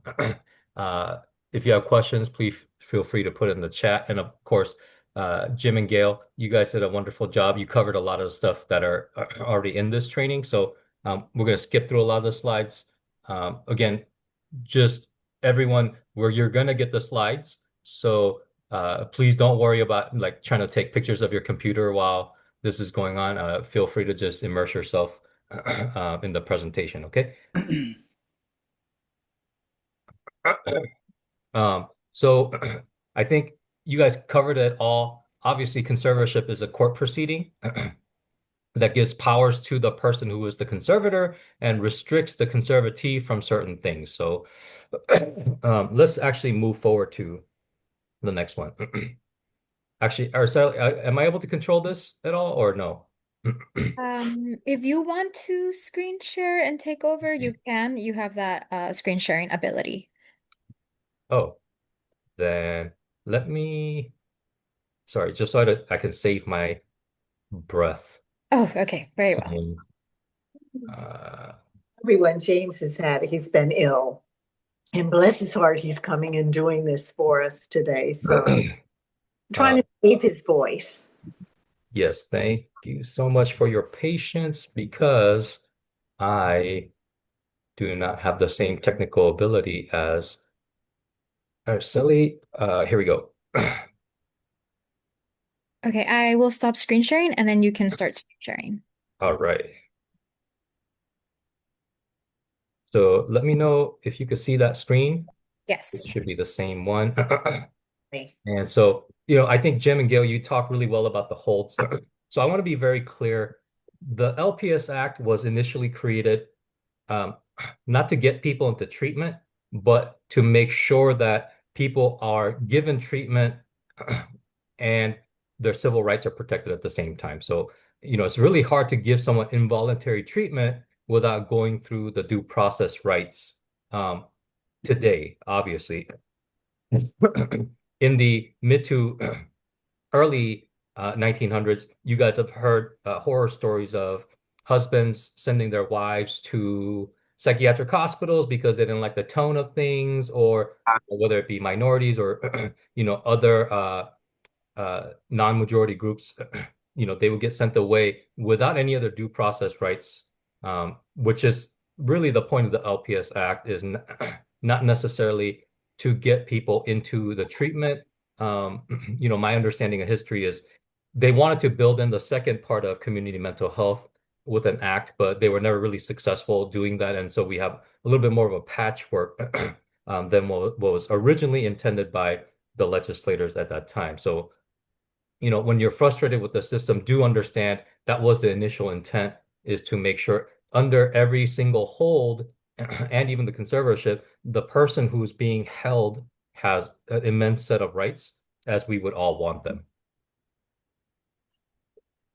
So for every single one of these holds that you see there, you need to have a hearing and you need to have evidence and probable cause and all of that. For someone to write a 5150 hold, they need to have probable cause. For someone to go on to the 14-day hold, within 3 days of that 14-day hold, they need to hold a hearing to hear the merits of why that person needs to be held. Moving to the 30-day hold, the requirement that constricts even more. So 5150 is the 72-hour hold. The 5250, the 14-day hold, you can be held for danger to self, danger to others, which is a little bit more of a loose interpretation, right? Law enforcement can see that very clearly, right? Or grave disability, as it was explained by Gail and Jim. But once you go on to the 30-day hold, you can only be held if you're gravely disabled. The other two, danger to self, danger to others, do not apply. So you can see that even making it to a 30-day hold in the hospital, when someone is starting to clear up, they may have long-standing chronic issues, but doesn't necessarily mean they're going to make it to a 30-day hold. Excuse me.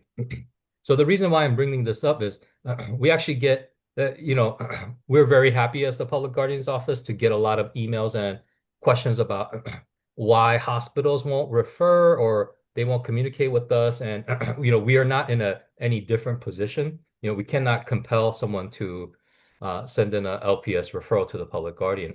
One of the things that I think is sometimes challenging for the families is understanding if they do know whether someone's on a 14-day or 30-day hold. I think family just, they get anxious, like they just got on the 14-day hold. Now can they submit the referral? Well, the point of the hold is to see if through the 14 days or some period of the 14 days, a person reconstitutes enough to not need a next hold or or a conservatorship. And yet I know families are nervous, so they're like, well, it's day 2 of the hold. Have you gotten a referral? It's like, no, we're almost never going to get a referral in day 2 of a 14-day hold because that person is probably getting observation and treatment for only 5 days. So we do want to make sure that these are the hold periods. Actually, there's an additional 30-day hold as mentioned here. It was written into law several years back. If the clinicians feel like just 30 more days of treatment, involuntary treatment, will keep them from needing a conservatorship, they would go on to 30-day hold, the second 30-day hold, which means that's 77 days of treatment in an involuntary setting that a person can have. And again, in every stage, they have the right to have a hearing to see, are they holdable? And then they can also apply for a writ to see if they can leave. In every stage of the hold, if they don't want to be medicated, then the clinicians need to do what is called a Reese hearing, which is a hearing for medical capacity to see if they have capacity to refuse medication. So there's a lot of things built in here for the person's civil rights. Now, I understand sometimes families may not appreciate hearing that when they see their loved one suffering from delusions and psychosis, where the system seems to be kind of stacked against them. But I do want everyone to be aware of the rights that are available to everyone so that they can navigate more smoothly. And then also the questions that they ask either to the hospitals or to the various parties can be a little bit more informed in terms of, uh, you know, where are they in the holds, what needs to happen next, so that people are not as anxious about what the next steps might be. Sorry, I try to figure out how to get. All right.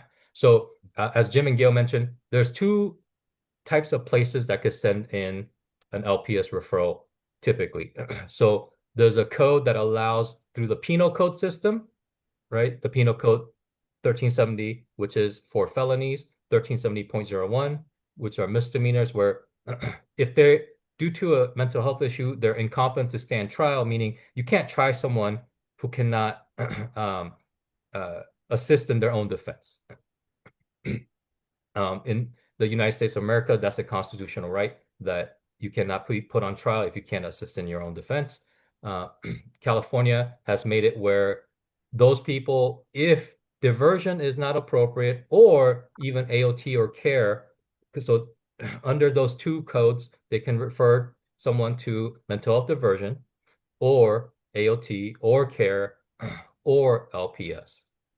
And so that's one of the flows of referrals that the public guardian gets. And quite honestly, for the past 7 to 8 years, we get more referrals from this pathway than from hospitals.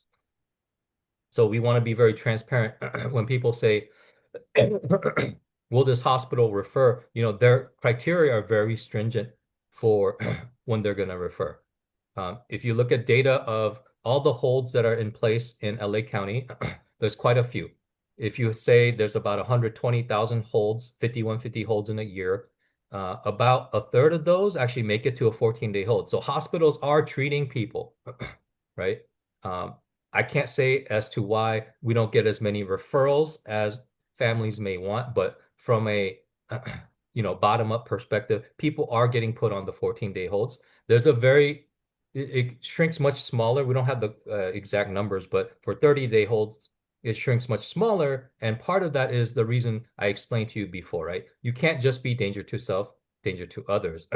You have to be gravely disabled, which is a higher bar to prove. So that's one of the pathways. And then the other pathways, like Jim and Gail mentioned, are designated facilities. These are facilities that DMH has kind of partnered with to have the ability to send in LPS referrals. So not every hospital that your child ends up in, not every ED your child ends up in or your loved one ends up in will be able to send the LPS referral either. So I kind of wanted to make that clear. There is a designated facility list online at the Department of Healthcare Services that you can kind of look at, because sometimes families, they don't understand why the hospitals can't refer, but like Cedars-Sinai cannot refer, they're not a designated facility. Oftentimes, what could happen is a transfer to an LPS designated facility, but again, hospitals have a hard time with their bandwidth accepting people as is. Transfers are a little bit more challenging as well. So moving on, this is kind of the step. I won't go through all of it, but Jim, Gail, you actually did a great job. It's a logistical process. I think families, again, very anxious about the process. Reach out to your public guardian. There's a public guardian deputy assigned to your investigation. And if we do get the conservatorship and the public guardian remains the conservator, there will be a person who is assigned to work the case once it is appointed. So there's always someone you can reach. And sometimes if it feels urgent, then we have duty workers, which are people who are on call for that day.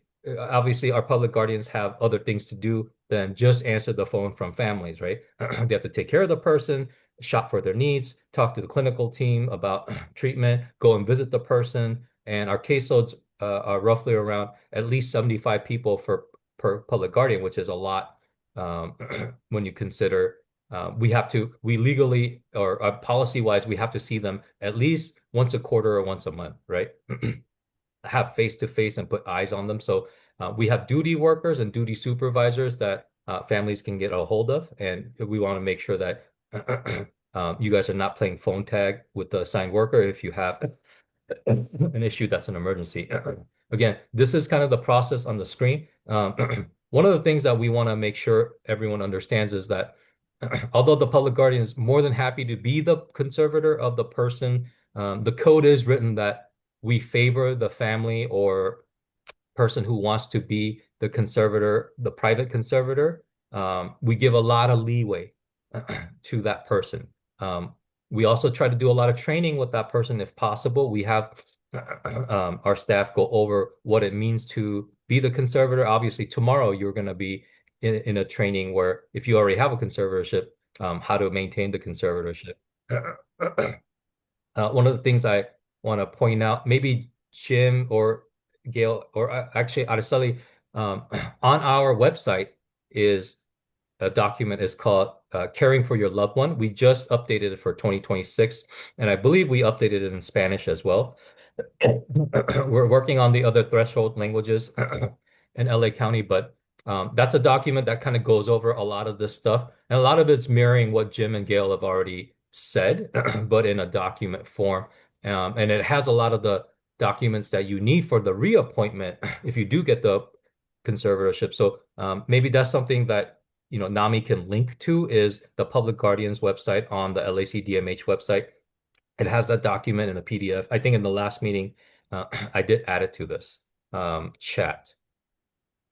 And then again, one more thing is during the process, if it seems that a person is reconstituted enough to accept a voluntary program, that's AOT, care, FSP, anything that's voluntary, the public guardian is legally, statutorily required to pursue that alternate to conservatorship. So we have a lot of families also get disappointed that during the 47 or so days that someone's getting treatment, they actually reconstitute enough during the involuntary medication period to kind of be like, wait a minute, what am I doing?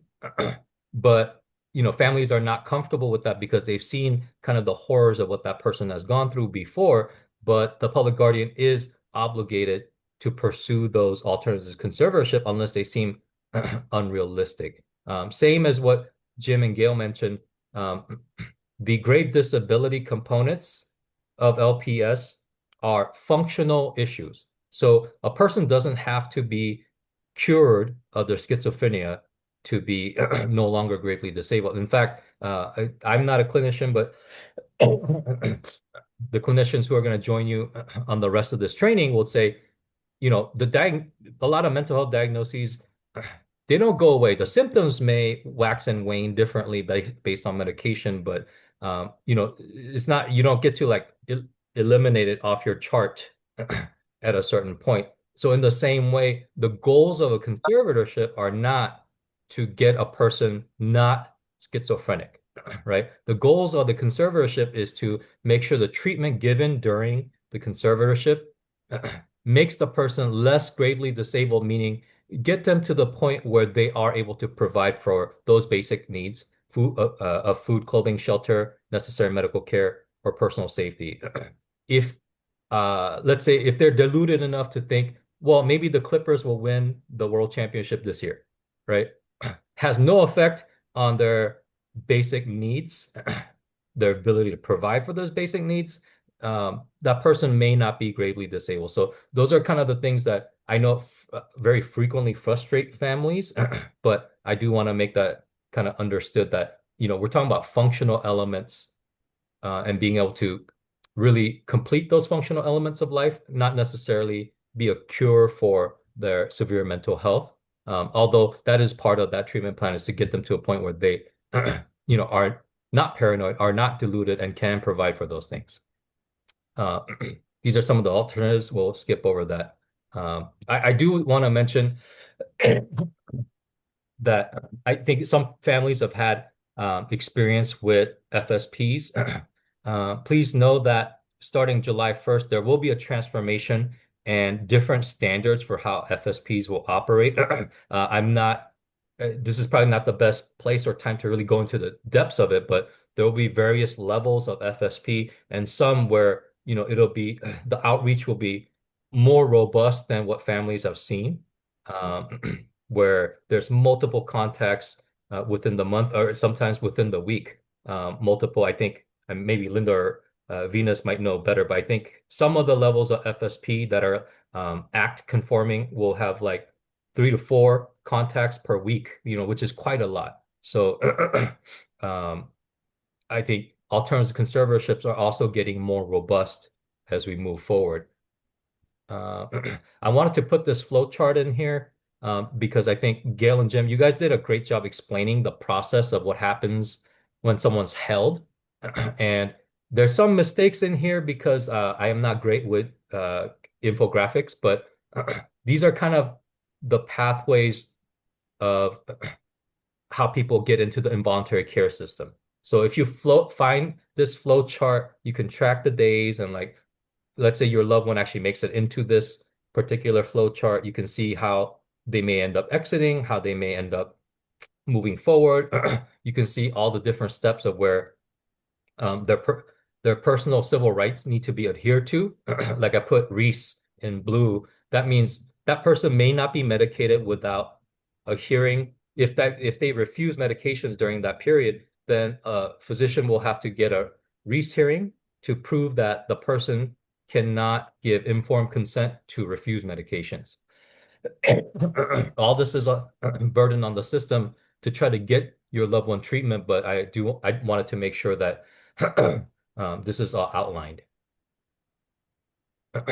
I think we talked about grave disability pretty thoroughly, so we'll kind of skip over this. As you know, SB 43 changed it. It expanded the definition. These are the past and revised definitions. And this is kind of a chart to see what are the new definitions.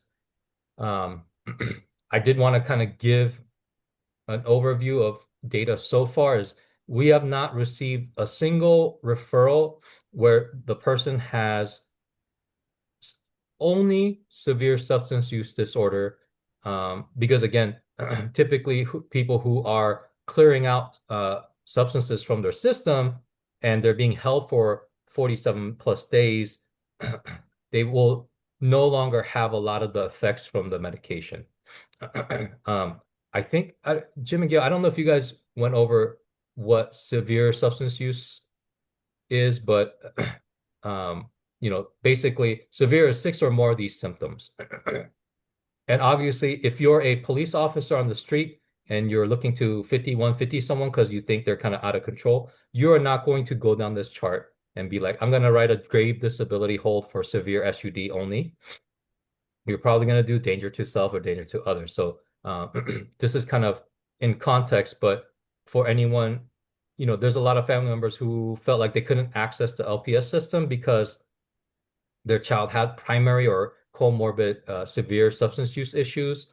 Well, with SB 43, that is a little bit different. However, getting to a conservatorship is a little bit, I guess, if you're getting that treatment in a hospital or acute setting during the holds, the chances that someone are meeting all these criteria and also are not able to provide food, clothing, shelter, necessary medical care, and personal safety might be a little bit challenging. So I wanted to just add that for context. We'll skip this just because this is a little bit after, but just for everyone's awareness, the public SUD spectrum, like levels of care for SUD is a little bit different in LA County. In most counties, you have a joint substance use and mental health system you call it a behavioral health system. In LA County, the Department of Public Health has the SUD treatment component for Medi-Cal recipients, and DMH has the mental health component. So It's a little bit different, but I just wanted to add this for context that there are no locked treatment settings for someone who's SUD only at this time. In fact, most research has shown that involuntary SUD treatment is typically deleterious or harmful to the person who is being put into that treatment spectrum. So the highest level of care within the SUD system is on-site residential treatment. It is not locked.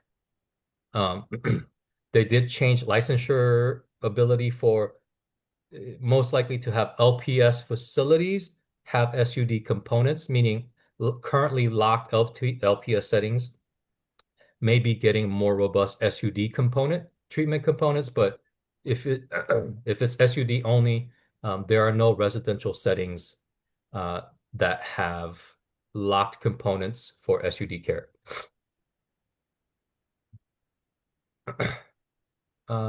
Sorry, this is not. Let me try it again. All right, here we go. So these are some of the criteria for personal safety. Again, it'll be provided, so we'll skip it. I do always say, like in LA County, like people running through traffic. I almost hit somebody in the dark walking through traffic last night. I also walk through the street sometimes with my dog when I need to cross the street because there's no crosswalk near where I live in LA County. I think some of the observable conditions we need to be very careful about. I don't want to be put on a hold for personal safety because I'm trying to go across the street. And so, again, we need to take this personal safety with a lot of context and with a lot of history. And those are also the components, as JL and Jim alluded to, that you family members will have that context very clear where you have a family member running in and out of traffic. Maybe law enforcement doesn't want to do anything about that at the time, but the history of why that is may be helpful to you if you're looking to get treatment for your loved one. Necessary medical care is a little bit clearer because there is a code section in the Welfare Institution Code, or I think it's in the Health and Safety Code. But some of these components, and again, at the very core of it, it needs to be causative. The particular diagnosis, it really needs to be proven that the diagnosis is causing someone to not treat these issues. Like I get a lot of anxiety when I go to the dentist because one time I had an abscess that exploded in my mouth and a dentist was not available for the next 20 hours. And the only way to keep it from excruciating pain was to eat ice chips. The ER couldn't help me. And so for 20 hours, I ate ice chips and I was sleep deprived. And then when I went to go get the root canal, I freaked out and had a panic attack. And then the endodontist told me, if you don't get in that chair, this is not getting done. And despite my anxiety, I was like, well, this is better than the pain. Let me just suffer with it, right? There's a lot of, again, context to certain things that families need to be aware of. And then you guys know your loved ones best so that you can provide that context in a way where it makes sense to the treatment providers. Powers of the person, again, Jim and Gail, you guys went over as a conservator, what powers you get. Really, the main powers that people are concerned with is where that person can go and how that person is going to get treatment, right? So the two powers that really rule the conservatorship world for LPS is to be able to put someone in a setting that's structured and sometimes locked so that the person can't escape and go on and face the danger out in the world. And the other is to receive treatment. I do want to be clear, no one's in a lock setting, no one's in any setting, and you don't have like back in the day in the movies, you don't have big orderlies coming in, holding you down and making sure you swallow your pills. That's not treatment in any sort of a way. I don't want any families to think that's how it's done, obviously, because that would be horrific.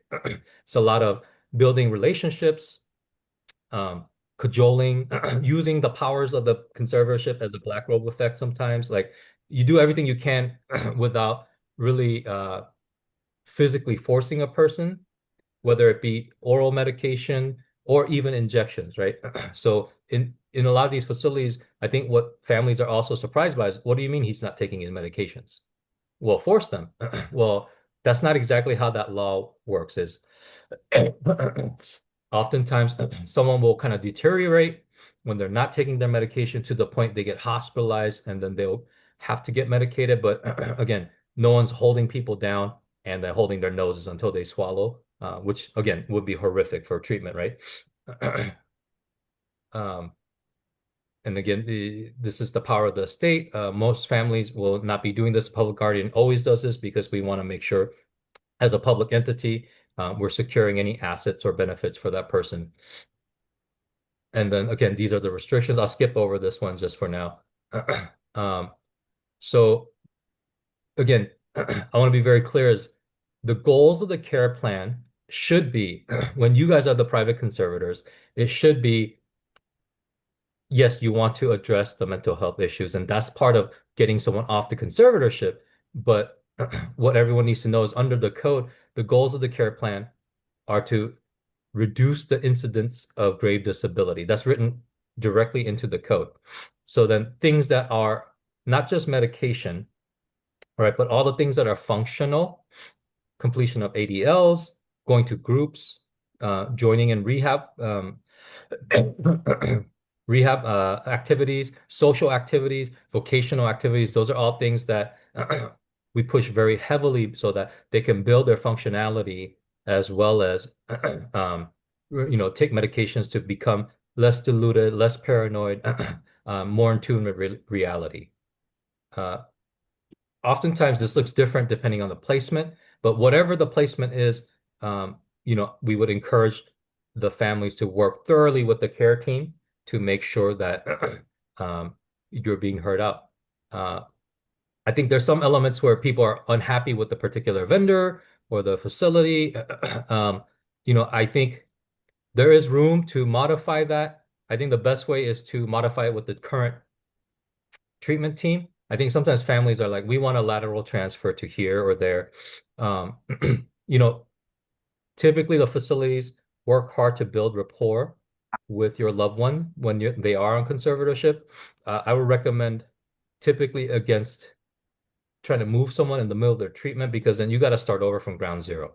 So unless you feel like a particular facility is just not doing any rapport building, all they do is put a cup of meds in their face and then that's it. I would say work with that team to really see how can they more robustly build out treatment for your loved one.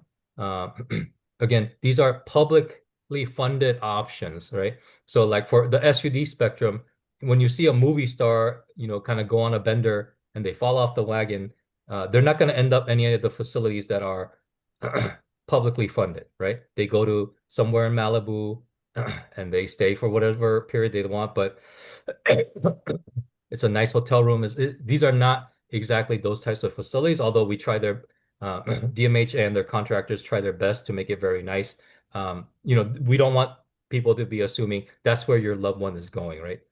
Some of them are buildings that are, converted nursing homes. Like we have to do the most with what we're given in terms of public dollars. So just wanted to make sure we kind of put that out there, because we have had, families be very surprised, like, what is this building? It's like, well, it used to be a skilled nursing facility, right? It's not going to look like, like downtown, one of the nice glass tower buildings. Like, that's not the reality. However, the people who work inside and the treatment given, it typically is very good. And again, I want to encourage people to work with that team, be robust in your demands, but also realistic about, what is being provided for someone who's on an LPS. You're not going to get like, typically you don't get like DBT or like something where someone who has more cognition ability would get that as a therapeutical tool. Like at first you're trying to get them stabilized into a routine, medicated away from their delusions and paranoia first, and then the other things can typically come. We'll kind of skip over these, and then, oh, this is the end. And I think it's not on this one, but it was in the beginning, all our contact info. So please feel free to reach us. at that, this is our office's direct number. Our receptionist can guide you at this number, but on the other number, it'll go directly to my secretary. And then this is our public guardian site on here. You can access that to get the document that I mentioned. If I can, I'll put it in the chat, but otherwise, I will leave this in the PowerPoint moving forward so that you guys can access our website.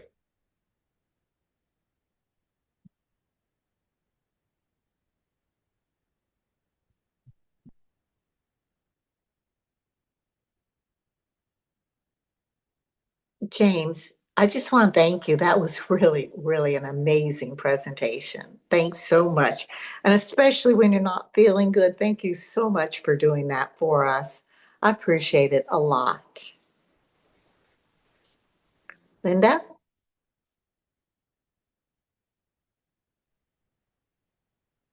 Hel- Linda? Hello. Can you hear me? Yes. Okay. So I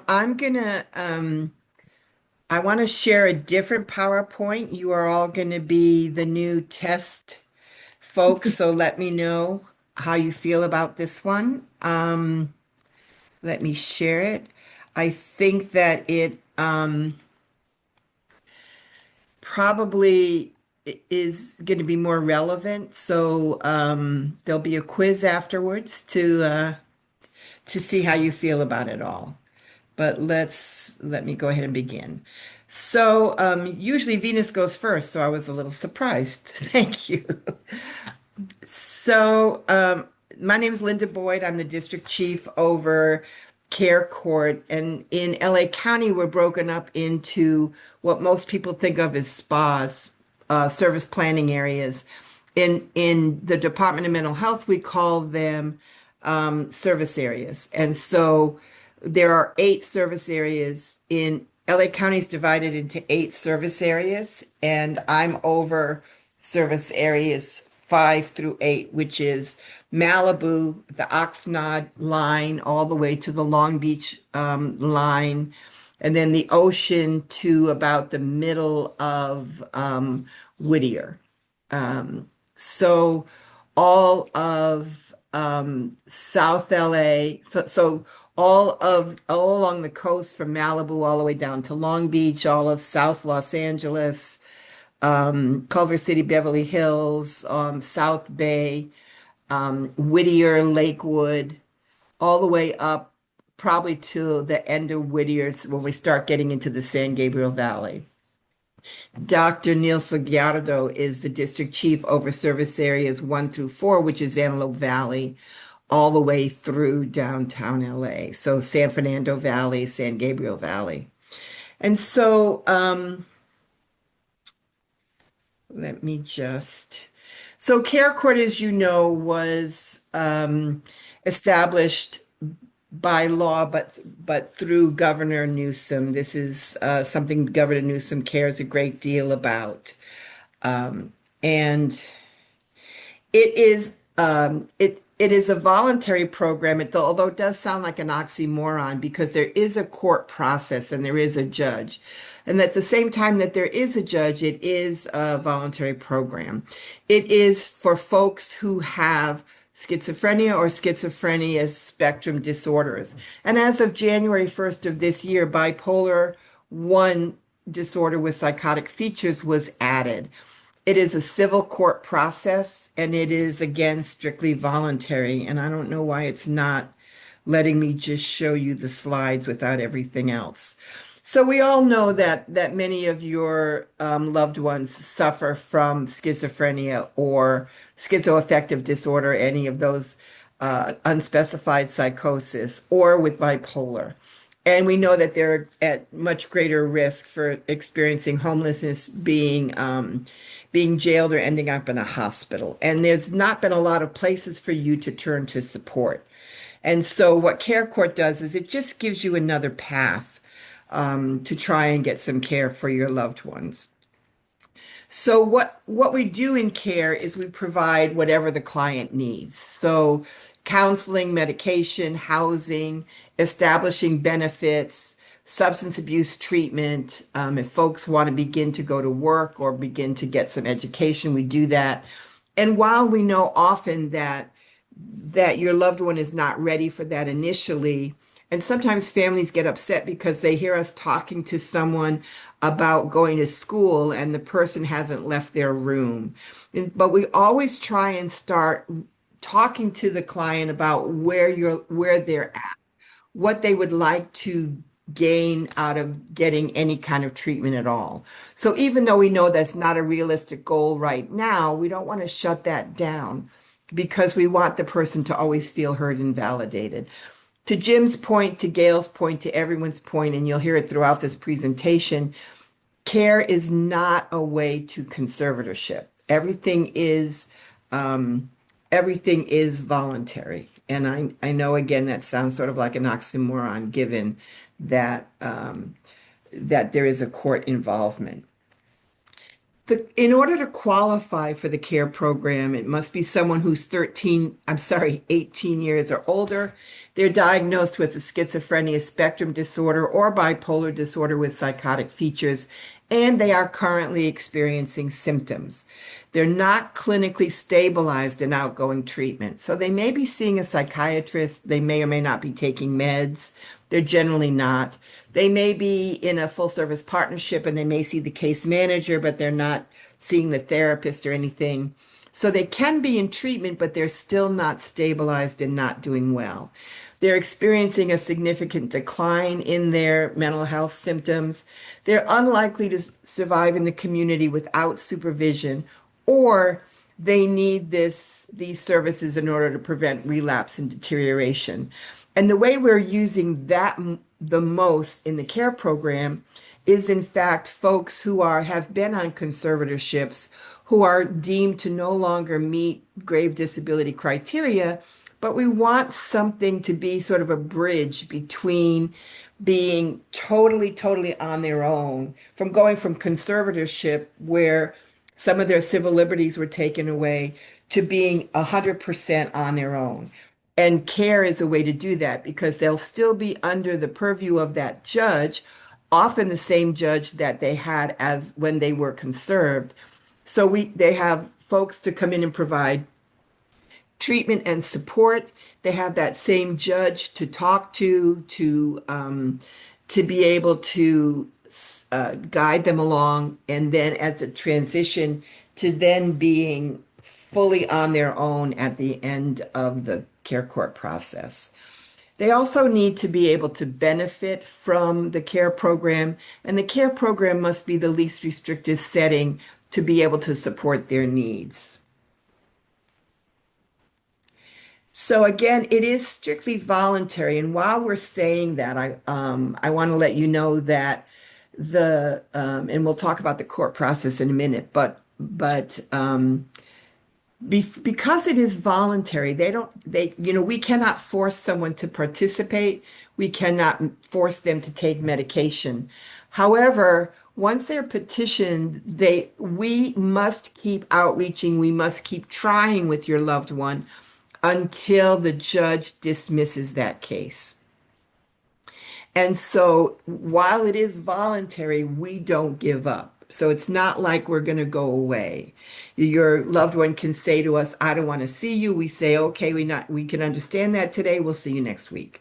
And when necessary, we see folks several times a week.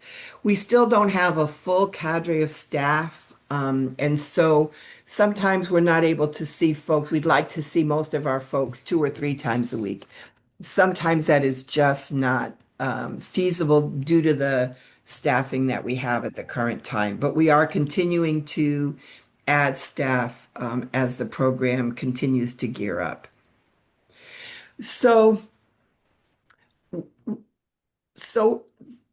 Care Court is the only program that I can think of where you get to file with the court to get some treatment for your loved one. So you heard with conservatorship with LPS that someone is in the hospital, the psychiatrist determines that they need to be conserved, and that the psychiatrist in the hospital applies to the public guardian. You will hear that with AOT, you're going to make an application to AOT. AOT goes out, and if your loved one will participate voluntarily, they get assigned to a full service partnership. If not, then the AOT team will petition the court for AOT services. If someone commits a crime and the judge determines or the public defender determines that, to James's point earlier, that your family member cannot participate in assisting their defense attorney in their own defense, that defense attorney will declare a doubt that your loved one will go to Hollywood court, and then Hollywood court will then offer ODR if the person meets that criteria, or will ask for conservatorship and send a suitability report asking AOT and CARE if this person meets our criteria. So CARE is the only program where treatment can start from you petitioning the court. You're going to be petitioning the court in Norwalk, and we'll talk about that in a minute. It is the same court that holds LPS hearings. So the same two judges who hear LPS also hear CARE, and then Judge Gilbertson also hears AOT. So all three of the programs you're learning about today all are under the same judges. In CARE court, it is regular court. There is the judge. County counsel represents Department of Mental Health, and the Office of Independent Counsel represents your loved one. So every client, and we call them in CARE, we call them respondents. Every respondent has their own attorney assigned to them. And so the ITCO attorneys are under the jurisdiction of under the umbrella of the public defenders, but there's a panel of 50 private attorneys who have signed on to be able to provide support for your family member. What happens at the CARE process is that you send us that petition. We go out and we fill that petition. So I was trying to correct this slide and made a mistake and deleted two things. The third thing that happens is that we submit a treatment plan, which I'll talk about. The fourth thing is that we offer support. Then once the program is completed, the respondent will step down to a different level of care. So what happens is that you will fill out a petition, and the way you get to that, so that criteria that I spoke to you about is what needs to be involved to have a person meet that criteria. So the two most important things, I think, are that they have to have a schizophrenia spectrum diagnosis or a bipolar 1 disorder with psychotic features. They're not doing well. Most of our clients are not receiving, they're refusing to receive treatment. The other qualification is that they have had 5250s, the last one within the last 60 days. So if your loved one was hospitalized for over 3 days, if they were there 4, 5, 6, up to the 14 days, then you will, as a part of that form that you're filling out, that CARE 100, as a part of that form, it will ask you to list the hospitalizations. If you know the hospitalizations, put them in. If you don't know the hospitalizations, do not worry about that. The other form that can be submitted is that a mental health provider has seen your loved one or attempted to see your loved one, and within the last 30 days. Most of your loved ones that you're referring to CARE haven't seen a mental health clinician in a very long time. Do not worry about that form as well. So when you're going to fill out the CARE 100 form, which you can reach by going to lacourt.org/care. When you're filling out that form, it's mostly check boxes. It's going to ask you what you believe the diagnosis is, what the behaviors are that you've seen, what kind of symptoms you've noticed, what your relationship is to the client. It asks those kinds of why you feel that your loved one's not doing well, why you feel that they're deteriorating, how you feel they'll benefit from being in care. You will fill that out and then you will e-file that with the court. That starts the process. And so don't worry about if you don't have the hospitalizations. Don't worry about if you have a Care 101. The judges so far have been putting your petitions, for the most part, they have been putting through, even if all the information isn't on there, isn't on your form. So what happens is that the judge, it goes to the judges first. Again, this is the only program that I know of in mental health where it does go to the judges first. And then they look at it, and if they determine it meets the criteria, and they've not turned many away, they then send that to us at the Department of Mental Health. We then go out immediately and try and contact and locate your loved one. If we can see them and we can talk to them, we then fill out a report which really says we believe, yes, they do meet criteria for the care for the care program. And then after that happens, within 14 days of that form, we have an initial hearing. So let me go back to the petition for a minute. If you're having difficulty with filing the care petition, in LA County, there are these 11 courthouses that have self-help centers. You can go to any of these courthouses and they have a kiosk that you can go to. The Norwalk Courthouse has its own self-help center. At that Norwalk Courthouse, that self-help center is solely for assisting with filing petitions for care court.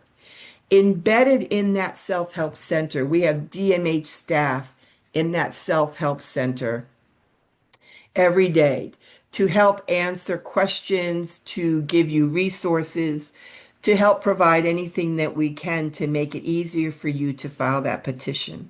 If you're at one of these other courthouses, let's say you live in Lancaster, you're having difficulty filing online, you can go to that Lancaster courthouse and go to the kiosk, and it connects directly to the DMH staff at the Norwalk Self-Help Center.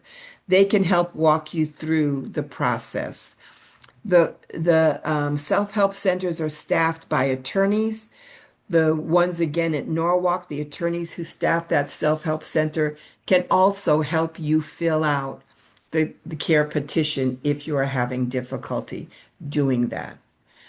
The other thing full disclosure, some of the families have been having some difficulty with the e-filing system, which we don't control. That's controlled by the state. The courthouse is aware of that, and they've been working on that. If that happens, I'll put my email in the chat, and you can email me the petition. I will give it to my staff who are staffing that Norwalk courthouse, and they will walk it down and file it with the clerk. So once you file that petition, then Department of Mental Health, so within 2 or 3 days, we get that to working days, court working days. Within 2 or 3 days, we get that petition. And then we begin to go out and make contact with your loved one. So we may have we need to, of course, locate your person. So if you're filing a petition and your family member is homeless, we need a location. We're not going to get an address. We understand that, but we do need a location. So if they hang out between at the CVS on Gaffey Street in San Pedro, if you give us that, then we'll be and a picture of the person, then that helps us go out to be able to find your loved one. If you say my loved one hangs out in Skid Row and there's not a location in Skid Row, then it's going to be very difficult for us to be able to locate someone. Once we get that petition, again, we start to contact the person. We want to build a rapport. We want to and get, build the trust with them. We also, if they need housing and they're willing to accept it, we can begin housing immediately. We can begin any kind of treatment that they need, substance abuse, helping them establish benefits, getting SSI, Medi-Cal, any of those things. We don't need to wait for our first court hearing in order to provide those to your family member. We can provide those immediately. If they're willing to accept the help, we can give it to them right away. Once you file that petition, and I have to tell you that the client by law gets a packet. We go out and we notice the person that they are going to be a part of care court, and we have to present them with a packet. That packet does include the petition. If there's some reason that you feel, we've been working with the judges who've been working with the legislature, because for some families, you're the only person who provides support to your loved one, and you're the only person with a relationship. And we know that for sometimes you feel that if they know that you've applied for care, that it might interfere with that relationship. For some other folks, their loved one does get violent with them, and so if that family member knew that you had filed that family member had filed the petition, that it might cause some serious concerns. So we've been working with the court to try and get the legislature changed so that folks can apply anonymously with a different way to verify you are who you are. That has not happened yet. So I just want you to be aware that oftentimes our respondents throw the packet away. They don't even look at it. But I do, in full disclosure, want you to know that they do see that petition that you file. Once we've put that report in that, yes, your family member meets that criteria, there is an initial hearing that is held. At that initial hearing, you are the responsibility as a petitioner is switched from you to the Department of Mental Health. You will continue to receive notices of every court hearing, and but you will no longer be the petitioner. And so the other thing that happens with care that is different than any other program is that the statute allows that the respondent, that the client can pick someone to be their supporter. So once you are dismissed as the petitioner, the judge will often ask, so say, Mom, you're the petitioner. The judge will say, would you like your mom to be the supporter? The supporter is a person who is appointed by the court to be able to participate in all aspects of treatment that the respondent or the client wishes the supporter to be involved with. So oftentimes the client will say, yes, I want mom to be my supporter. And the judge signs off on that. So it's a legal, it's not just that, because we all know families support their loved ones all of the time. But this puts it legally, you are allowed to support your family member as much as the client will allow. So that includes any kind of case management services, any kind of supports that they need, medication, treatment, anything that they need, as much as the client will allow you to be involved in, as the supporter, you can be involved in. And the other thing that's happening now is that we've also been working with NAMI of Greater Los Angeles, and we have a list of your peers that are going to be going through our training for peers, people with lived experience, through the Department of Mental Health, and they will be assigned to clients who are willing to have a supporter, who may decide that maybe they don't want their family member to be that, or someone else, a hospital or someone else has petitioned that client, and so they want a supporter, but they don't have anyone to be a supporter. We now are going to have folks from NAMI with lived experience who'll be able to assist our clients through their recovery process. This again just sort of talks about once we've had that initial hearing and the client is willing to accept services, or even if they're a little reluctant, as I said, we're out there from the beginning doing everything we can. We develop a treatment plan with that client, and that involves, it always involves medication, case management, therapy, and then any other kind of assistance or goal the person needs, substance abuse treatment, housing, benefits establishment, um, education, employment services, whatever they want. If they agree to that treatment plan, that's called a care agreement. And everyone signs off on it. The client signs off on it. We in the Department of Mental Health sign off. Our attorney, the client's attorney, and the judge signs off on it. Once that agreement is signed, that's when the 12 months of care begins. So we may have outreached to your loved one for 4 or 5 months because either they're not very willing and it takes several attempts to be able to gain trust. If the person is homeless, we may not always be able to find them. We have folks who live alone who won't open the door to us. There's a myriad of reasons why building that trust and rapport takes time. The 12 months of care does not begin until that care treatment plan has been signed off on. If your loved one agrees to that treatment plan, that's called the care agreement. If your loved one does not want to sign off on any kind of plan and says, leave me alone, pound sand, then we have another hearing, and it's a regular hearing where we testify as to why we feel like your loved one meets care criteria.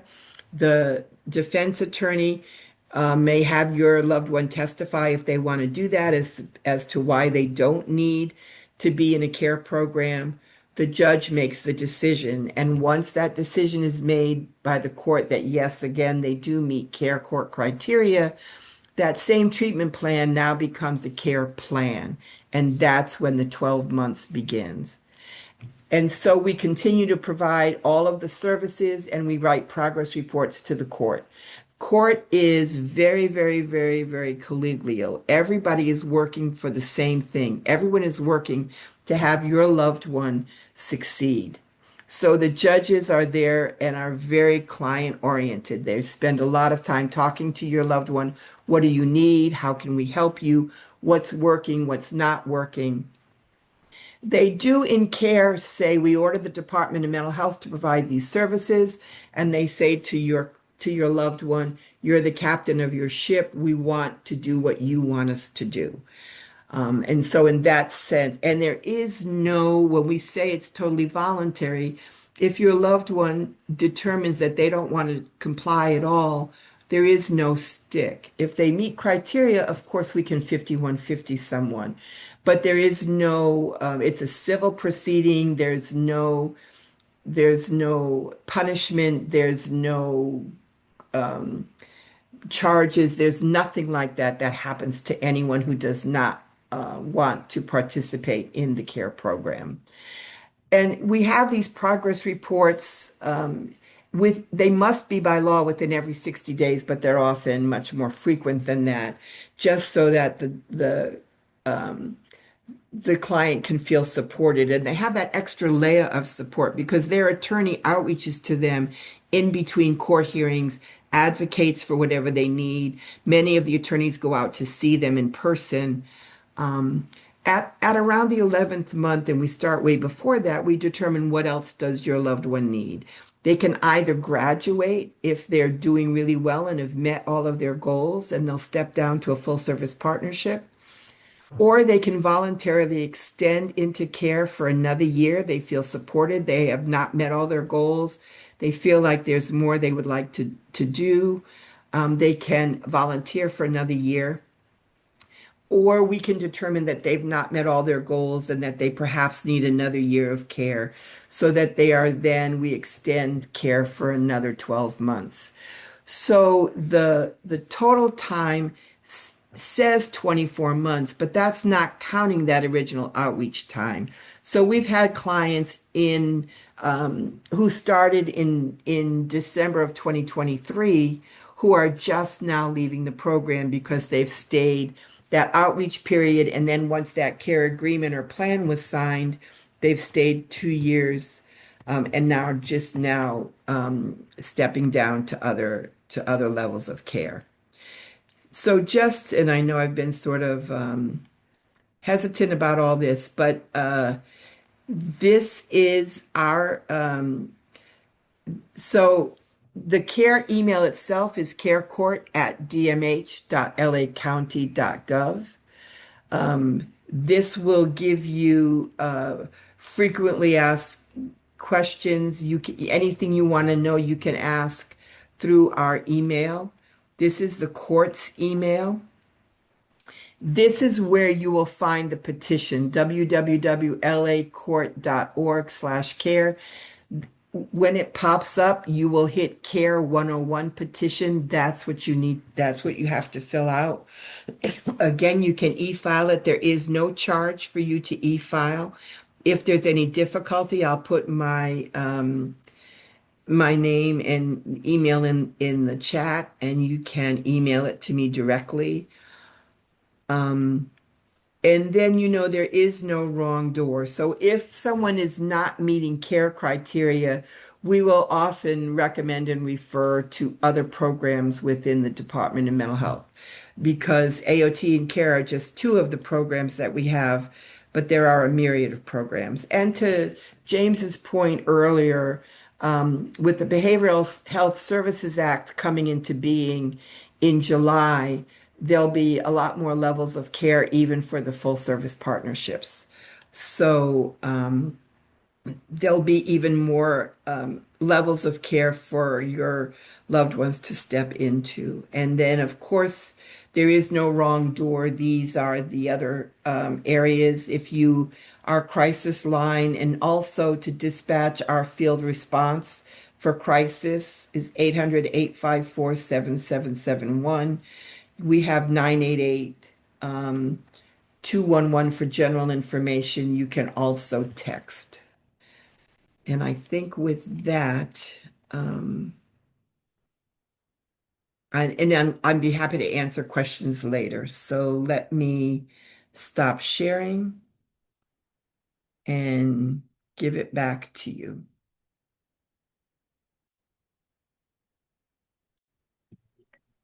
Thank you, Linda. That was really good.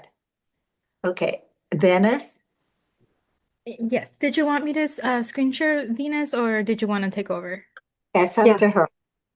Yeah, I can share the screen. Let me know whether you see it. I We think I see may have you. by accident, maybe I closed my slide. I think, Linda, I want to let you know I've been trying to share your slide. I don't know whether the other parties see it, but give me 1 second in trying to share your slide. I think by mistake I closed mine. Just give me 1 quick second. Yep, I know. In the process of it, and try to follow your slide. Anyway. So give me 1 quick second. While you're doing that, I can answer Carol Johnson's question. So it doesn't, if go ahead and file a petition, and then when we go out to see your family member, we can determine if they meet care criteria, and that sort of takes the place of that Care 101 that's required. So don't worry about it. And I'm sorry that they have not helped in having your loved one hospitalized. Linda, is it Care 100 or Care 101 for the form? Care 100. Family member fills out the Care 100. Okay. Yeah. So the other two pieces of that are supposed to be either the 250s or that declaration, but most of you don't have a declaration from a mental health professional because you haven't seen it, because the family member hasn't seen one. So once you submit that care petition, we go out and we do essentially what amounts to doing that Care 101. So don't worry about it. Okay. Thank you. Venus? Okay, so do you see my slide? We do. Yes. Okay, thank you so much. Okay, again, my name is Venus Ngai, and it's my honor to be able to share my presentation with you about AOT. And it's kind of hard to share after James and Linda, who really know a lot of knowledge and provide you a lot of information. So I know it's getting a little bit long, but hang in there. So hopefully you will hear the details. First of all, care code and AOT are very similar. So I'm going to highlight this slide. Hopefully I am able to navigate it.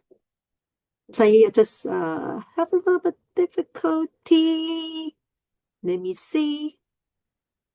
I can't move the slide. What's going on? Give me 1 second. Sometimes if I click the wheel, Yeah. that Does helps. it work? Do you see Sometimes the second slide? Or still stay the no, same not slide? yet. Yes. No, we just see your The first title one, right? slide. See Yeah. the title slide. Let me move something and see whether it work. I don't know why.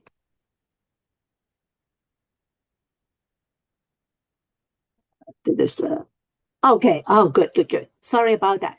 Okay, so AOT have to trace back in 2001. Laura Wilcox, who is 19 years old, college student, volunteered during the winter break at the outpatient clinic. But unfortunately, someone who have severe mental illness, who declined mental treatment, come to the clinic and gunned down at least 2%, and Laura Wilcox is one of those. With a lot of advocacy, in 2002, the Assisted Outpatient Treatment Demonstration Project Act, also known as Laura's Law, is passed and established.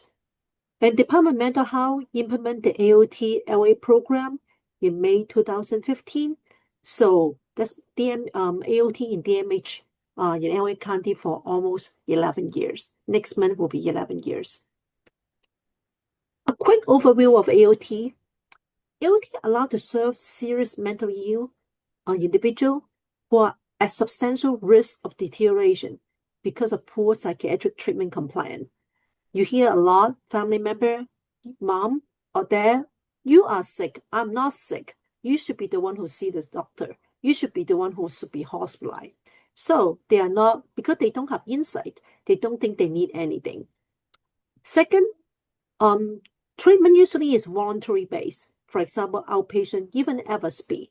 So AOT, hopefully through the relentless pursuit of them, the outreach to link individual to voluntary treatment, including full service partnership program and enriched residential treatment service program.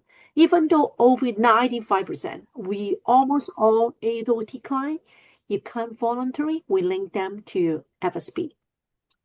And AOT, there's two intervention we say. If individual refuse treatment, AOT, the DMH can opt to petition individual to the court and into the outpatient treatment. And then I'm going to talk about the second intervention. You can think about AOT like 4 major components. Referral. The second phase is outreach and engagement. The third is petition, and then treatment. This is a simple map.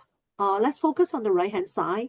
The referral, once AOT receive a referral, most of the family member will have email. Of course, we accept fax too. SLTS is for mental health provider who have access to a special platform. So family member today can ignore that. So in the for AOT, we receive the referral, the AOT referral. My staff will review the record, the Department of Mental Health record, the DHS record in August, the email search record. We will also talk to family or referral party. If this referral sent by outpatient program or mental health program, we will talk to the treatment program. Is referred by law enforcement, we will talk to them to try to gather more information to determine the eligibility. The case every week, every Tuesday, we have a weekly AOT referral review committee. We have staff, we have the public, we have the council, and sometimes we have even the law enforcement, the sheriff representative to join us. So we have supervisor, manager from AOT staff to present the case to talk about the eligibility of the referral. Sometimes can take a week to a month. So if you refer client to AOT, please pick up a call. Please respond, because there's a case that we can't get in touch with the family member, then we are just so sorry. Even though we want to look into the case, but we cannot accept the case.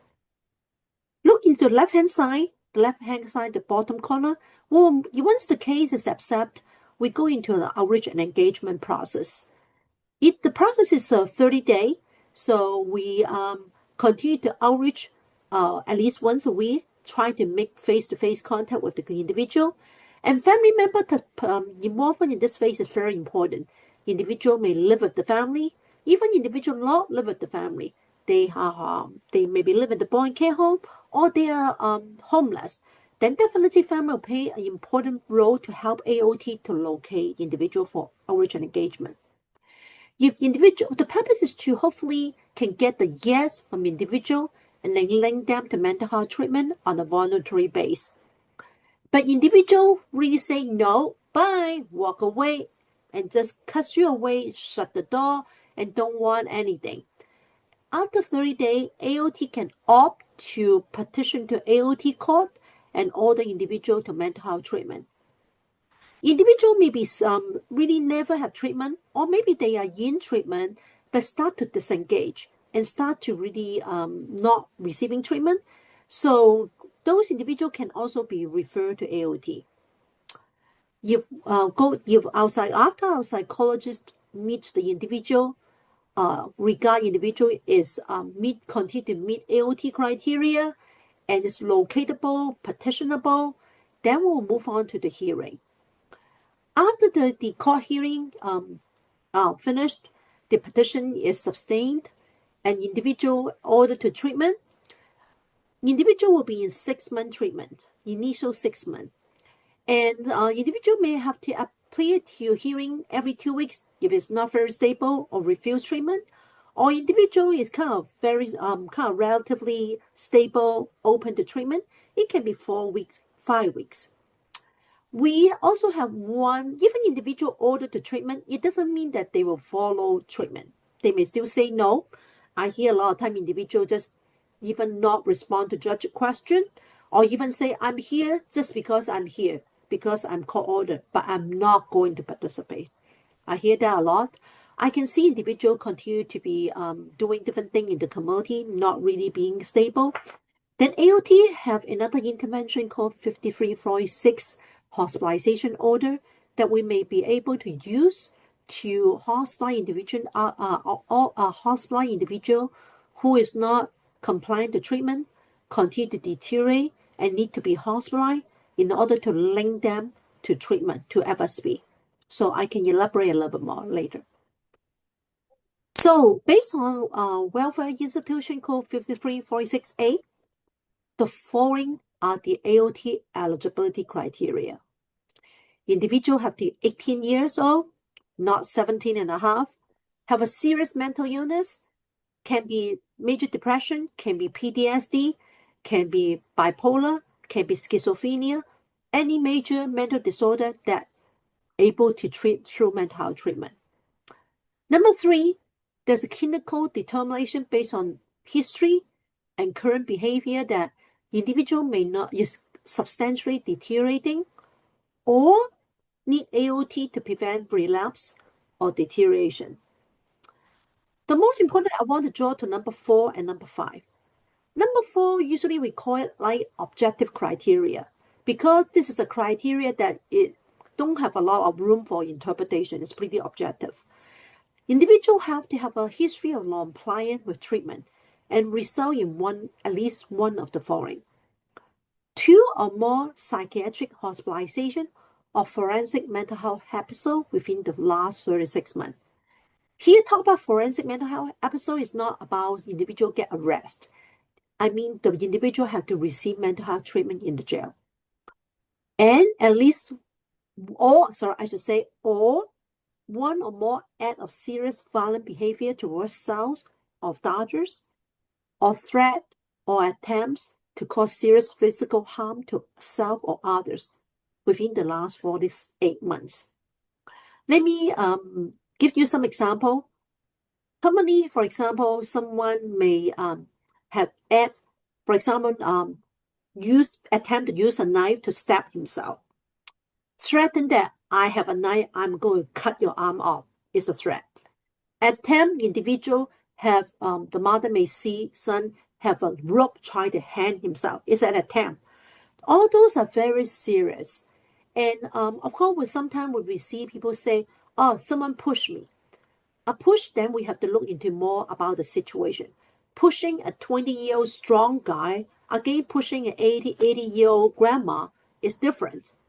And also we have to see the situation, who is the person, the victim, what is the consequence? Is it the person after that acts will need to be hospitalized or because it's an elderly, adult protective service report is filed?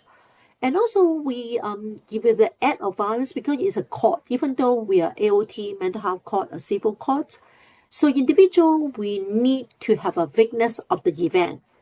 For example, in one of the case that individual pushed the mother to the floor, elderly mother to the floor, and APS report is filed, the sister witnessed it. The sister come to the court and testify about her brother pushing the mother and attempt to punch the mother. So as I mentioned, this is the basic, the objective criteria. I want to mention that we talk about 2 or more hospitalization. This is and also for the act of violence, basically it's due to the mental illness. Of course, we James and Linda talk about because of the grave disability, the definition expand and includes substance use disorder. And now AOT still basically the criteria due to mental health. I remember one of the referral, we want to help, but seems like my staff talked to the mother insists that, oh, my son, that individual don't have hospitalization. But she insists that my son only because he punched the father or pushed the father because he drank alcohol. And because the father pulled the alcohol away, so he do that. No, we are fine. We will get him to get some help from the mental health to get treatment to substance abuse treatment. And say no AOT. So after consultation with the county council, because the description is that individual, the act of violence is not due to mental health, it's due to substance, we are not able to accept the individual to AOT. I would say my main recommendation is that let the professional, the AOT team, my staff, to talk to you, talk to your husband to tear apart what's going on, because we know that a lot of our individual have co-occurring, have mental health and substance use. And sometimes chicken and egg, because they have substance use and then they cause mental health, or they are self-medicating because they hear voice. So I would say be open, and we AOT and CareCorp are more than happy to help, and I always told Linda and other people, if I can accept everybody, I will. But because we have statute to follow, so but be open to talk to our staff and provide the information. And I know individual also say, I don't want to testify, no or no. And because they are afraid of some, afraid that maybe have to testify and don't want to cut off the relationship. But at least I think be open to see how AOT be able to provide the psychoeducation. I have a case that at the beginning we say we don't accept. A month later, individual have second hospitalization. So just keep the conversation open. If the referral at one point not accept, doesn't mean that you'll forever not accept. New condition can come up, hospitalization or act of violence, new situation, you can always refer back. So at this point, I just want to encourage, AOT does a very strict criteria, but I just hope that you will be able to, just like a consultation and send the referral in, we are able to look into the details. Because you don't send the referral in, we are not able to look into various record. Number 5, fail to engage. Sometimes I hear a lot of people talk about, oh, my beloved doesn't take medication.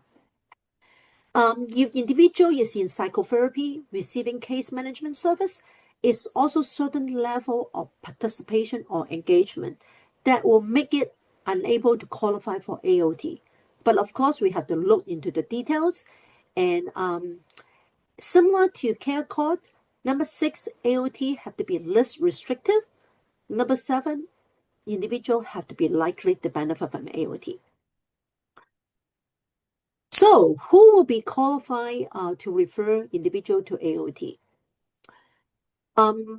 Basically, I highlight in blue the close relative and licensed mental health treatment provider are the 2 biggest group of referral party in the community. As James had mentioned, I think like a diversion, Hollywood court judge is another big referral party who refer those who declare misdemeanor incompetent to stand trial to see whether they are able to suitable for AOT or care court or LPS. So we do receive a lot of referral from the Hollywood court, but otherwise in the community, we do have the biggest referral party is you, family, parents, sibling, spouse, or adult child. And licensed mental health treatment provider include those exist. We also receive significant referral from FSP provider, outpatient clinic, housing program, hospital social worker, so on and so forth. We also have number F. We also have police officer from the sheriff RAM team. We also have senior lead officer from the LAPD. They also refer their client to us because we always work closely. Think about AOT. A lot of our clients, they do have safety concern, history of aggression. We do work closely with the RAM or LAPD or the individual med city to ask them to maybe outreach together for safety. And for 5346, a lot of the 5150, we also have to strategize and plan with the law enforcement in case we need to hospitalize someone who may demonstrate safety concern or have difficulty hospitalizing them. So then what's AOT goal? As I mentioned, AOT hopefully can offer a treatment option that not conservatorship, but not locked facility. Even from the one end is voluntary to one end, the another end is locked. So we hope that individual who keep on saying that I don't want anything, you are sick, I'm not sick. So outpatient and FSP, if they say no, I don't want you, they have to stop. AOT will continue to pursue. You want treatment, we lend you. We lend you to FSP, you stop, you say no more so that we can go away. The provider can come back to AOT and then we can opt to petition individual. And also individual, if they hopefully will be able to continue to engage. As I mentioned, we hope to really intervene before individual really at an imminent risk, right? So I don't want my beloved to harm me or really harm herself or himself so that need to be hospitalized for 5150. I can see that my beloved is deteriorating. It's no good hearing more voice at night yelling and screaming, but not harming self or others, but I can see that it's coming. So give individual, you see what I mentioned about criteria, refer to AOT. We want to intervene to prevent the deterioration. We hope that we don't need to hit that point that really have the imminent risk to hospitalize. But of course, individual, I remember my day, the first O&E, I'm just going to say hi. But guess what? They end up to be a 5150. And I spend hours in that place because it's a pretty difficult 5150 execution. Ultimately, we hope that we can prevent law enforcement encounter, arrest, hospitalization. We want to be proactive. So AOT court, as I mentioned, is a court. We hope that through the judge, black rope, the judge tell you, you have to follow treatment. I order you, you need to take medication. Even though we talk about individual can refuse to take medication, we cannot mandate medication, but we see that the judge will be able to tell them medication is part of your treatment plan. If you don't take medication, at least try talk to the psychiatrist. So we do see it work, but of course there's case that it doesn't work. As I mentioned, AOT is a civil court process. We try the goal is order individual who continue to decline treatment, hopefully they can be linked to the intensive outpatient treatment. So they can refuse medication, they can refuse to go to court, they can refuse to appear, they can even appear but say nothing. They even can say that I don't want anything. We don't have any penalty. We are not going to put them in jail. We are not going to put them a fine. So there's no magic. I hope that I have a magic wand. I can just ding. But we just try to bring them back in maybe 2 weeks. And as I mentioned, some individual I can see that really sick, we may be and continue to non-comply. We do have the hospitalization order. We have to appeal to the court, petition to the court, and then we work with the law enforcement, and then we plan the hospitalization, continue to advocate. Hopefully, individual can be through adequate stabilization in the hospital to be able to stabilize and link to the FSP and then link to placement like housing. So I quickly want to say clarify some misconception about AOT. As James say, of course, AOT in care God, we can't lead to conservatorship. We can advocate, say, look, individual even not going to, is going to fail AOT, not want treatment. This is a level of care that even FSP refer to us. If client fail AOT, what do you want to do? We do have individuals see them that at 20, I visited have a case, look at it, 20 times hospitalization in the past 3 years. Young guy.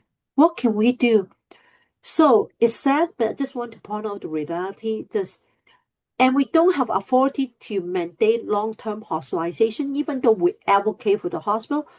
We provide all the information, the AOT advocacy effort, and see the client going through all the hospital, even jail. So please consider. We don't provide treatment at the point that individual accept to AOT because we still have the O&E phase. We still have petition. If individual really hardcore, from the point you send a referral, can be 3-4 months until individual really be petitioned and receive treatment. So if individual really deteriorating and need hospitalization because they meet 5150 criteria, please call the department helpline and have the team to come and assess client for hospitalization. So we don't have housing at the point of referral. So hospital sometimes call us, please come see client, an individual, place him in housing. We have to explain that we are not a treatment program. We have to start with O&E. We don't respond 24 by hour to crisis, even though if we go there to O&E, client will present crisis. If there's a license condition, we can initiate 5150. The best is called the department 24/7 helpline. We cannot force medication. I already explained. This is the referral form I would like to briefly look into. If you don't have this form, you're using the form that look like this, that means it's old. Please go to our website to download the new form. We are trying to simplify this form, so hopefully something can be out in the next 2 months. So for one thing is that you can see that left-hand side, we can see that, for example, you will see your uncle. You don't live with your uncle, but you want to refer your uncle. Then what can you do? You can complete the form, ask your mom, can you be the one who be the referral party on this left-hand side? And then put down your name as the one who complete the form. And if individual live in the apartment, you can see that, okay, provide the apartment manager information so that we may be able to coordinate with the apartment manager. We also see common that individual ask the mental health treatment provider to help to complete the form. But because we have talked about a licensed treatment provider, so in Tommy, as you can see in this is a case manager, is not a licensed treatment provider. He cannot be the one to be referral party. And also maybe he doesn't have face-to-face contact and he hasn't provided treatment. Then he can help complete the form, but he put mother as the referral party. So last but not least, before I wrap up the presentation, the biggest message today I want to bring is about hope. AOT, one of my biggest pet peeve is about we offer the hope. Of course, we don't have magic wand, but I can see that for those who really work, I can see the difference. I can see that it's a lot of collaboration. AOT cannot do it together. We work with court linkage, we work with hospital liaison, we work with area hospital, we work with the law enforcement, we work with FSP, outpatient clinic. You take a whole village. But one thing is that you are the hero. We as a mental health professional, we may spend 1 hour per week, 2 hours per week, a couple of hours, but you are the one who really stay with your loved one in and out 24/7. Even though you don't live with them, they are on your heart. You are here today because you love them. You want to know more. You want to advocate for them. Without you, I can see a lot of our individual without the family, you won't be able to success. But of course, we know that sometimes family may be a barrier. I hear some case, but I want to say that your involvement in this whole AOT process, the O&E, the petition and treatment, you are very indispensable. And if you hear the provider say they cannot talk to you, it's not that they cannot provide information for you without the individual consent, but you can always provide information. And they should be able to provide you a crisis phone number that you can call for crisis for FSP. If they are linked to FSP, you can call the crisis phone number. But if they are not linked, you can always call Department of Mental Health to 24/7 helpline. I don't have a lot of time, but let me share briefly about success stories so that you can understand what I mean by hope.